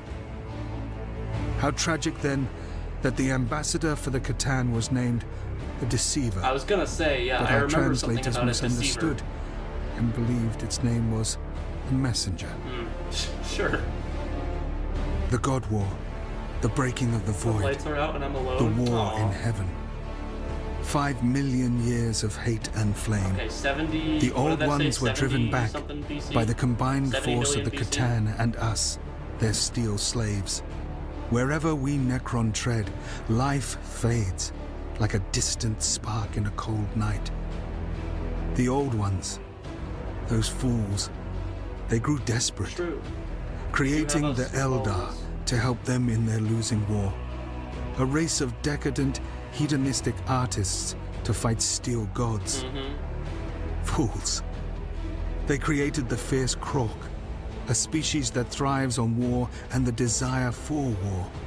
The original Little did they orcs. know of the plague The they were original creating. orcs. Here we go, the Krorks. And on Yep. a small habitable world, it was said that they also seeded baseline primate life. As the last defense strongholds are on the verge of collapse, after we have flayed the minds and spirits of countless old ones, they formed their last doomed battle line. As the old ones were pushed into oblivion, Zarek, the Silent King, led our armies against our slave masters. We turned on the Catan.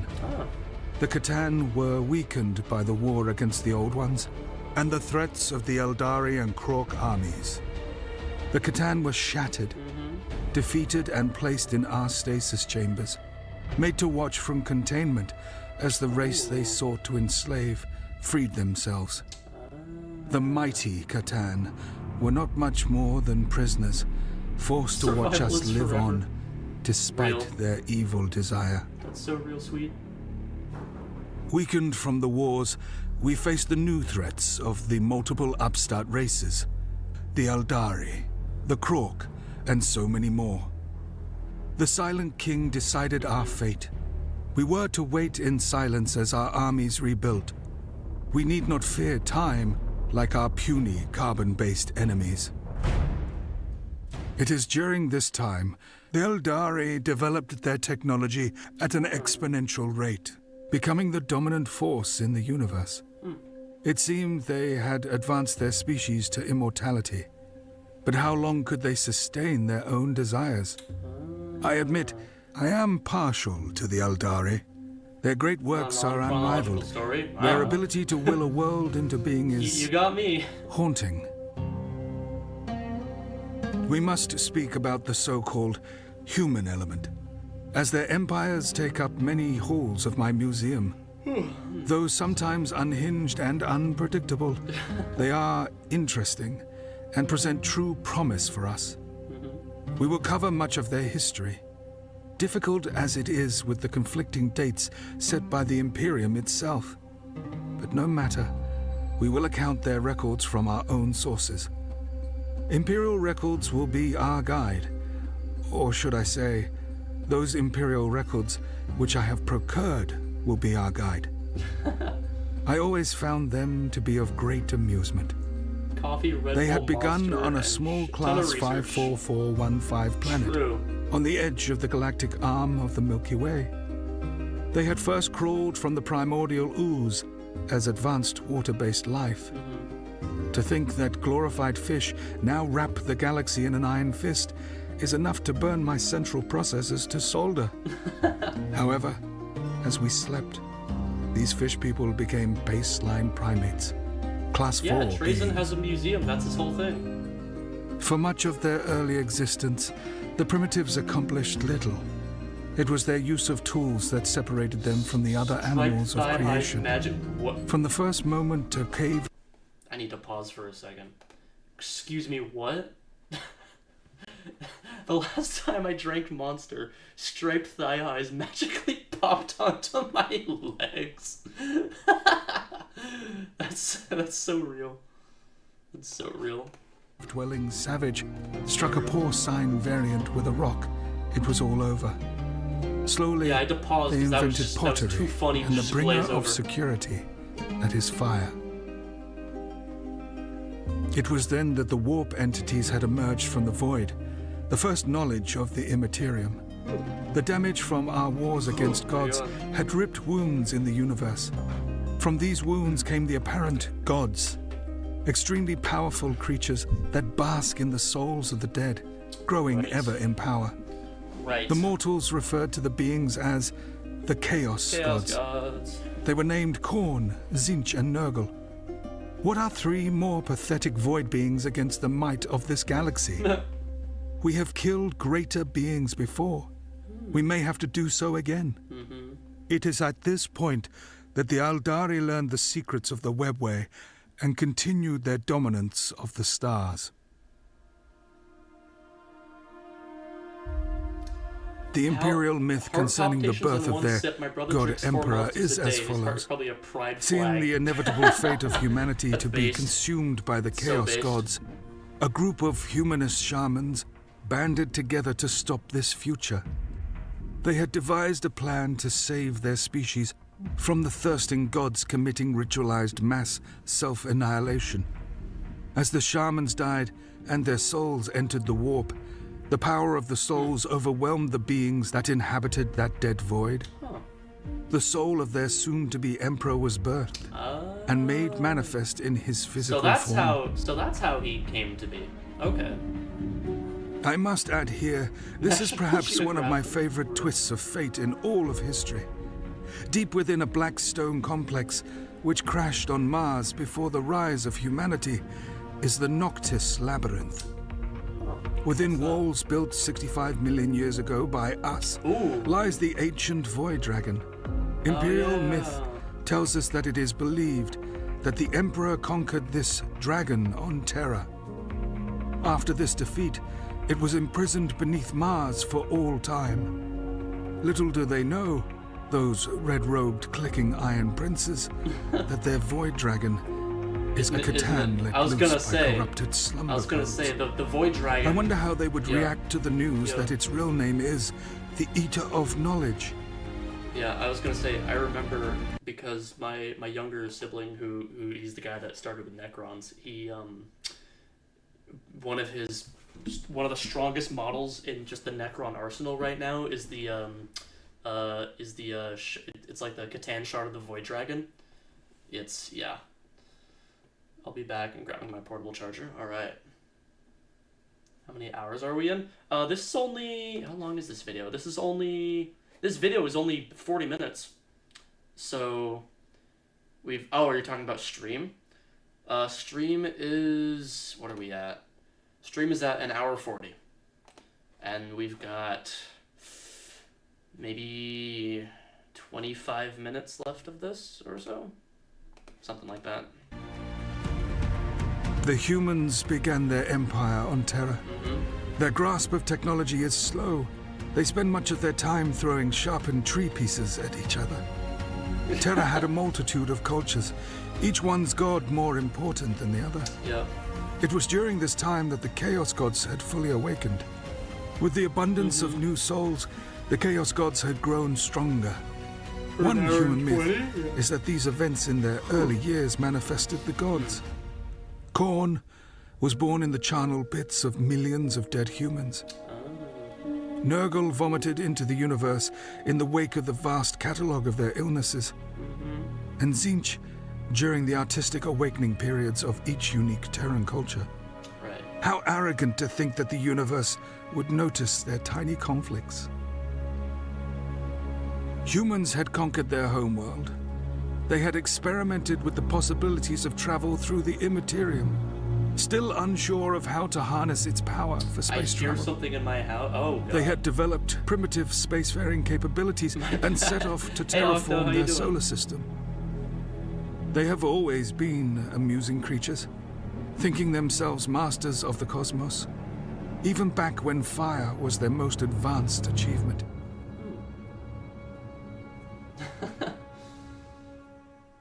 Like in essence, they are simple jellyfish, a travesty of nerves that stems from an inferior brain, piloting a suit of bone, wrapped in decaying meat. It is their arrogance that I enjoy so much. They were never meant for the stars. Fair enough. Yet they do all to conquer each parsec. They fight amongst themselves more than any enemy. Tranquility makes them squirm. They lived for war. Yeah. The humans built colonies throughout their nearest worlds, a slow process due to their primitive spacecraft. They continue to do what they do best, build and breed. Worlds are terraformed and colonized. Sublight travel was their archaic way of colonization, each colony drifting farther from the home world of Terra. Overexpansion resulted in loss of communication, It was only a matter of time before this formula would collapse into bedlam and Douglas chaos. MacArthur's wet dream? Oh my god. As the years drifted on, countless interstellar empires emerged, trading throughout the galaxies. Most of these supposed empires bore me. They prosper for such short spans of time. One does not even need to remember their futile existence.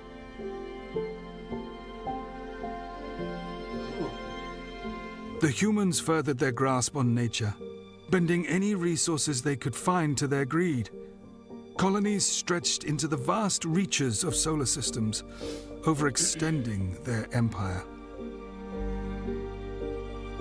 The myths of the Emperor continue to grow. It is said the Emperor arrived on Molech and found a portal into the Immaterium. A deal was made with the Chaos Gods for the gift of knowledge of warpcraft, allowing the Emperor to create the Primarchs. The Eldar Empire had grown into the most advanced civilization in the universe. They had achieved the apex of technology, creating their own desires from will alone. Lesser races proved no threat to their domination of the stars. Lovely. The human gene saw an evolutionary jump. There were sudden appearances of psychers, as they call them, cursed individuals who can draw power from the Immaterium. Humans who developed the navigator gene allowed the first human navigators to make the passage through the warp. The great navigator bloodlines controlled warp travel. The humans continued to explore and colonize all that they found. Treaties were signed with dozens of Xeno races. It was truly a golden age for humanity. Until it wasn't. Technology often gets the better of the primitive species that craft it. Yeah. The promises of comfort and ease of existence has led to the downfall of dozens of species. It was then that man's greatest creations, their slaves, turned on their masters in force. The cybernetic revolt, as it was once called, started with the men of iron. Anarchy ripped throughout all of humanity. The golden age of humanity ended in brutality. Who knows how many billions lost their lives, or what technology was destroyed in the process. Dragged from boats, trucks, and wagons Across the stars, another empire fell to time. The enemy. The Eldar had enjoyed their moment of success. Technology was not their downfall. Their own desires tore them apart. Sheer physical impulses and depravity broke them. Their yearning for lust and pleasure cursed their kind. The being that spawned from their depravity forever changed the course of the stars. It was then that the being known as Slaanesh came to be. The Eye of Terror that came to be from the creation of Slaanesh obliterated almost all of the Eldar. She who thirsts, as some have called Slaanesh, feasted on billions of Eldari souls. Some of the Eldari foresaw the dark future and left their homeworlds behind. The craft worlds were all that was left of them now. Vast, floating cities that are slowly fading away. As a fan of theatrical renditions of historical events, I find the performances from this era for a second, to be especially entertaining. For a little bit, I forgot this was treason. The humans had peaked in their scientific advances. The historical blueprints, or as they are more commonly known, the standard template constructs, became the database of all human technology. Humanity was plagued with warp storms that appeared throughout the far reaches of the galaxy. Warp travel was impossible, and the colonies began to erode. This is a difficult time for my collection. Almost all the important artifacts had been stolen by that damned Mechanicus. Ugh, if only I were awake during this time. The humans are easy candidates for the corruptive powers that inhabit the warp. Through the warp storms, psychic energy flowed into space. The weaker of humanity's psychers suffered from demonic possession. The human race tore itself apart.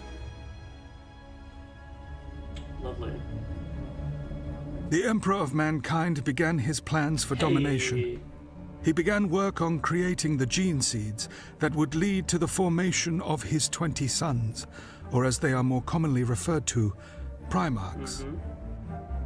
Imperial record fails to state exactly how this event occurred. It only states the Primarch embryos were scattered throughout the galaxy. All blame is laid at the feet of the Chaos Gods for this deed. But who can really say? The Emperor set out on his quest to find the missing Primarchs. My sleep was suddenly over. Myself and other High Lords awakened from our slumber. My initial excitement evaporated as the realization of how much time had passed. On your first attempt? Oh, lucky. I had to continue my work. Lucky. It was my duty to my dynasty to store the relics of our past. Even that miserable little pile of secrets Urakin was awakened. However, this was not our time to reclaim our galaxy. What a time to be awake, to witness this short era of grandeur. This story of this era contains artifacts that are amongst my favorites in all of my museum. The warp storms that plagued mankind for over 5,000 years drifted away. The Emperor of Mankind was known as the greatest psyker in history. He united the people under his rule during the Unification Wars. He made a pact with the cult Mechanicus on Mars. He expanded the human empire while discovering his wayward sons. The blood that was spilled was that of legend. The humans had set to take hold of the galaxy, swallowing everything in their path. Unity was always their strength. Yet, they denied it at every chance they could. The Emperor was the key to their survival. He colored his legions and sent his sons to fight his wars. I witnessed such glorious battles during this period. Oh, treason. So much occurred during these times. So much to record, to document, to preserve. The artifacts from this era are amongst some of my favorites. The Primarchs had been found and sent on their various quests for the Emperor. The Great Crusade had come to an end. Humanity had become the dominant life in the universe. Imperial history recording events during these times had been subverted. So much has been altered to appease the masses, to appease the Inquisition and the religious maniacs.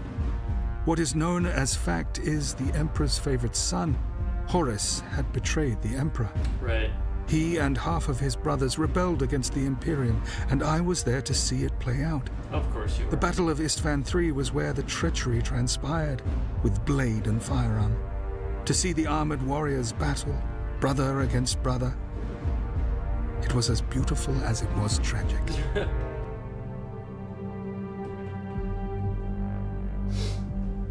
I remember being impressed by the humans. My theory of their hatred of peace was proven once again. How they loved to fight. Yep. The eternal war they do love it. had begun. They do love it.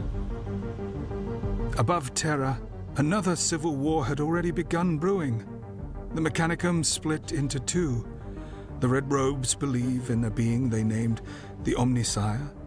Many believe the Emperor was not the true avatar of the machine god. Many believe that the Emperor is, in fact, the Omnisire made flesh. An epic battle took place above what the humans had once called the Earth. The traitor sons of the Emperor invaded the human homeworld. They had come to kill the Emperor and take control of the Imperium. This was a staggering battle for beings such as humans. The final battle occurred between Horus and the Emperor after millions were killed by their blood brothers. The final blows were landed by the Emperor and his favorite son Horus. I haven't even heard that left before the today, Emperor I'm gonna be honest with fatally you. wounded. It is a shame what happened. The Emperor slew Horus, who, in fairness, had it coming. Much to my annoyance, those loyal to Horus managed to steal his remains away. How I wished to have Horus's armor in my collection. I have spent many centuries harvesting rumors of the remains of the arch-traitor.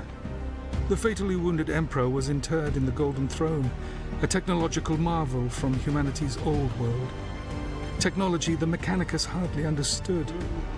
This was the end of the human reign of superiority. Oh, no. It had come to a glorious finale. God. The fact that I'm reasonably confident that the Golden Throne is our technology is not important. I wouldn't have let that fly either. The times following the Horus Heresy were boring in comparison. Humans fell back once again into predictability. It was black or white from then on. The Loyalists gradually reclaimed the Imperium, pushing the traitor forces that aligned with the Chaos Gods back into the warp. The 9 Loyalist Space Marine legions are divided and began their own quests throughout the galaxy. The humans desperately wanted their place at the top. As they struggled, other races grew in strength across the galaxy. Grandpa on my mom's side fought in Vietnam. The Drukhari had formed back when Slanesh the Depraved was birthed. They saw the event as inevitable and accepted their evolutionary destiny. They are a brutal race, arrogant, hedonist, and vile for the sake of nefariousness. There were none in the galaxy who rivaled their cruelty. A slave in the city of Komorra named Vect swore to be the ruler of the Dark City. He was ambitious and founded his own group known as the Cult of the Black Heart. With a devious plan, he betrayed the leaders of Komorra and had the humans kill his enemies. With the leaders weakened, Vect took power and led the Dark Eldar. What he led them towards is unknown. These beasts created nothing, they offered nothing. They reveled in suffering just as the Catan did. They are beneath our regard, but have earned our disgust. The Orcs attempted to claim their position at the top of the evolutionary chain. The ancient race had swelled in numbers over the millennia. An Orc war boss known as the Beast built an impressive army that rampaged the universe. It was during this time that the Greenskins became a threat to all.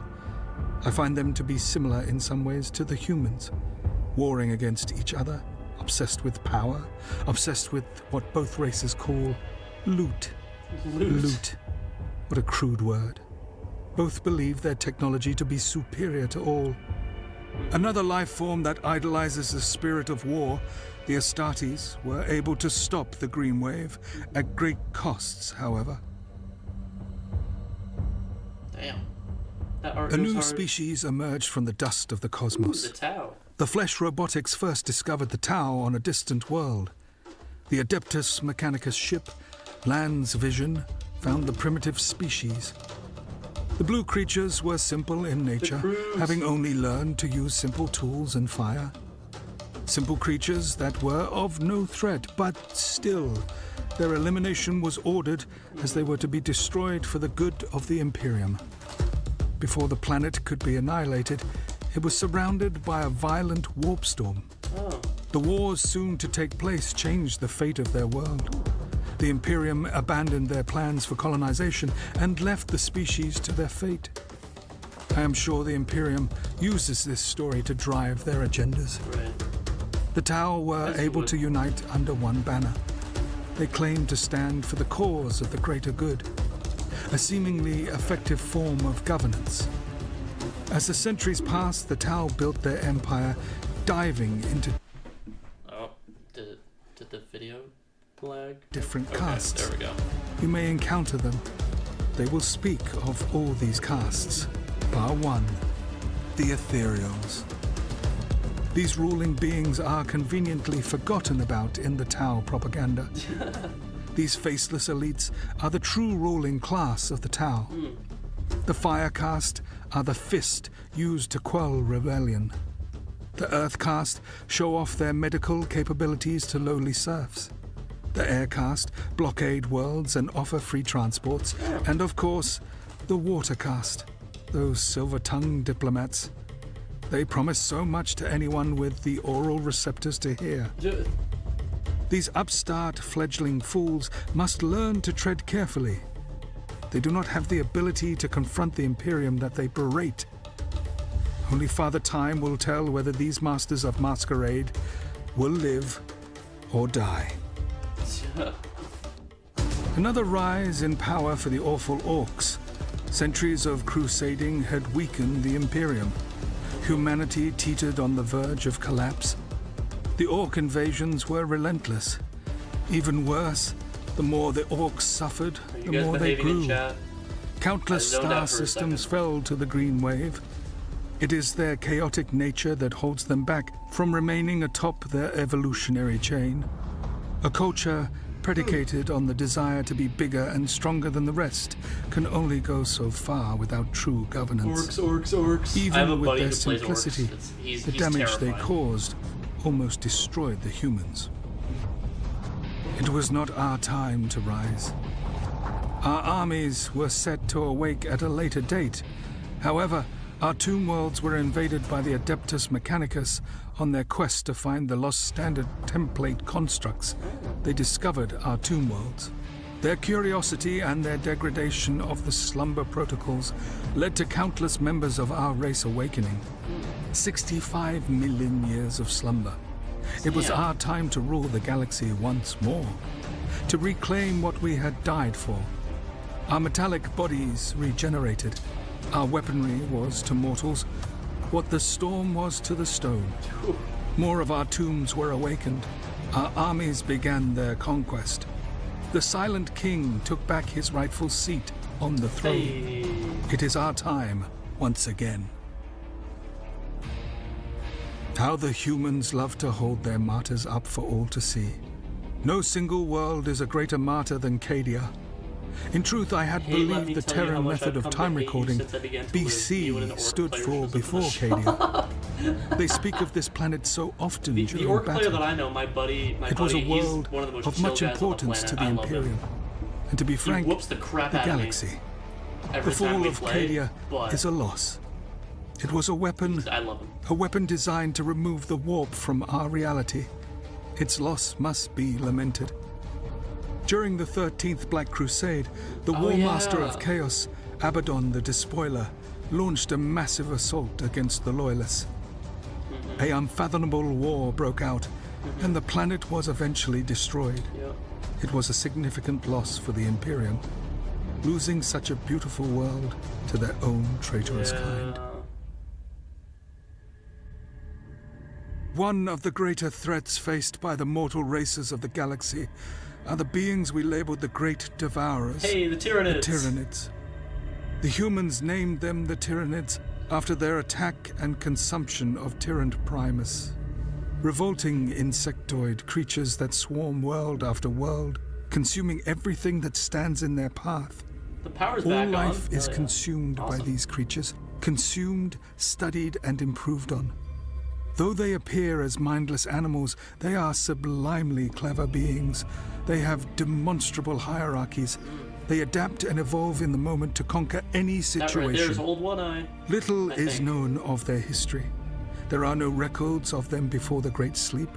They appeared from the deepest reaches of space. The humans first discovered the creatures in the eastern fringes. Rumor has been said that they were first seen by the Inquisition as far back as the 35th millennium. Speculation and rumors, of course, but I still enjoy this discord. It is said that they have begun to surround our galaxy, ready to unleash their own conquest, after being drawn by the Emperor's light within the void. I cannot say if this is true or not. Others believe they are being pushed back, chased into our regions of space. All of this poses a great question. Are these beasts coming to this galaxy after having consumed everything they could in their own? Most likely. Or, and this is not the ideal case, are they running from something greater? If they continue their rude interruption of the drama that is the galaxy's unfolding history, I may have to add a new section to the gallery. Perhaps I will name it A Brief History of the Tyranid Species. Hell yeah. Oh.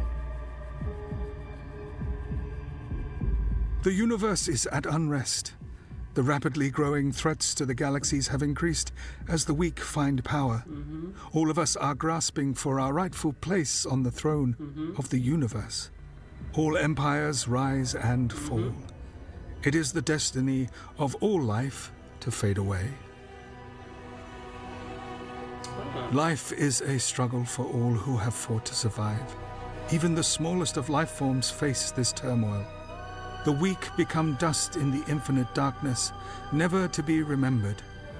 To rank which species stand at the top would be irrelevant in the current turmoil. They all cling to their spot, each battle and war gaining favor, or falling to the side to rise again. The great empires of the past have all earned their place in my halls. Hell yeah. They each have a place in the history of the galaxy. The future of the universe will continue. Others will try to gain their spot, as did all the great empires of the past. It is a pitiful attempt. All life will wither and die. There is only one race that will succeed them all. That's you, I'm guessing? We are immortal. We have learned from our mistake. We will rule our galaxy once turn on again. the AC? Oh god. But humanity, in its rapidly breeding expansion, has offered us what we never thought possible. A means to return to the flesh times. We are the infinite. Let's see, we are the... You know what would have been really funny? If he had said, we are the infinite, we are the divine, because, you know, that's, like, the whole thing. Well, he is Trazen the Infinite, and he hates Oricon, so that makes sense. Alright, this is probably where I'm gonna call it. Yeah, I know, this was very good. I had never even heard of this video before. I had never even heard of this. So let me... 10 out of 10. Definitely, I'm liking this. This is very good. That was very good. That was incredible. I've never seen that video before. I had seen other, like, timeline videos, but I haven't seen this one. This, like, narrated by a character from that universe is so cool.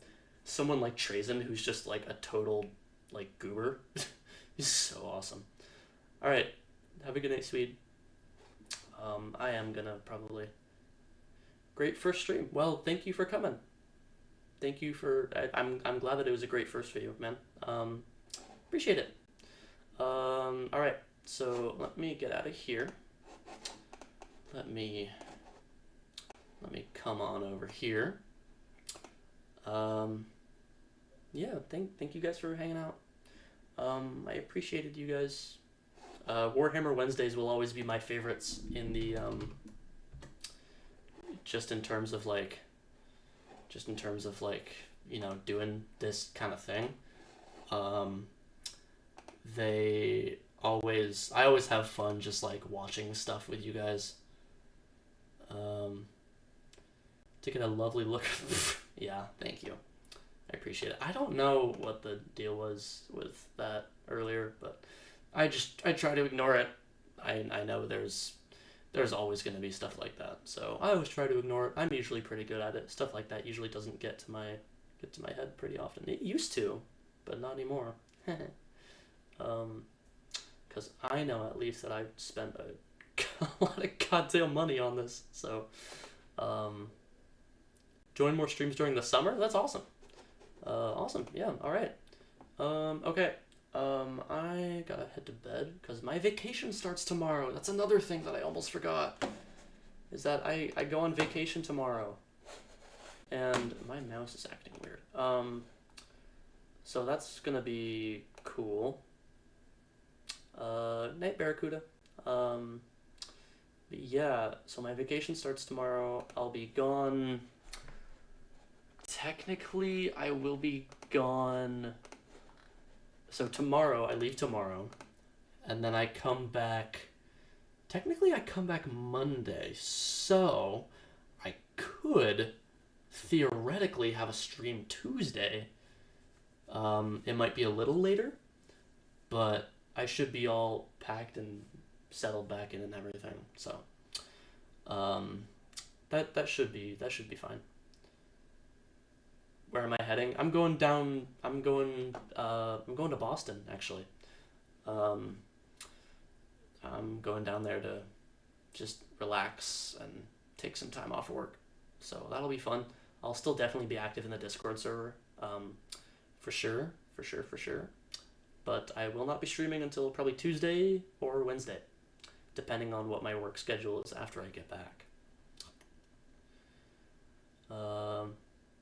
Yeah, thank you, sweet. Thank you for hanging out. All right, so I'm gonna leave you guys here. Thank you so much for watching. Thank you for coming and hanging out with me on another nice and chill Warhammer Wednesday. I will talk to you guys tomorrow. I hope you have a lovely rest of your morning, afternoon, evening, night, whatever kind of day it is for you. Thank you guys for coming and hanging out. I'll see you later. Bye-bye.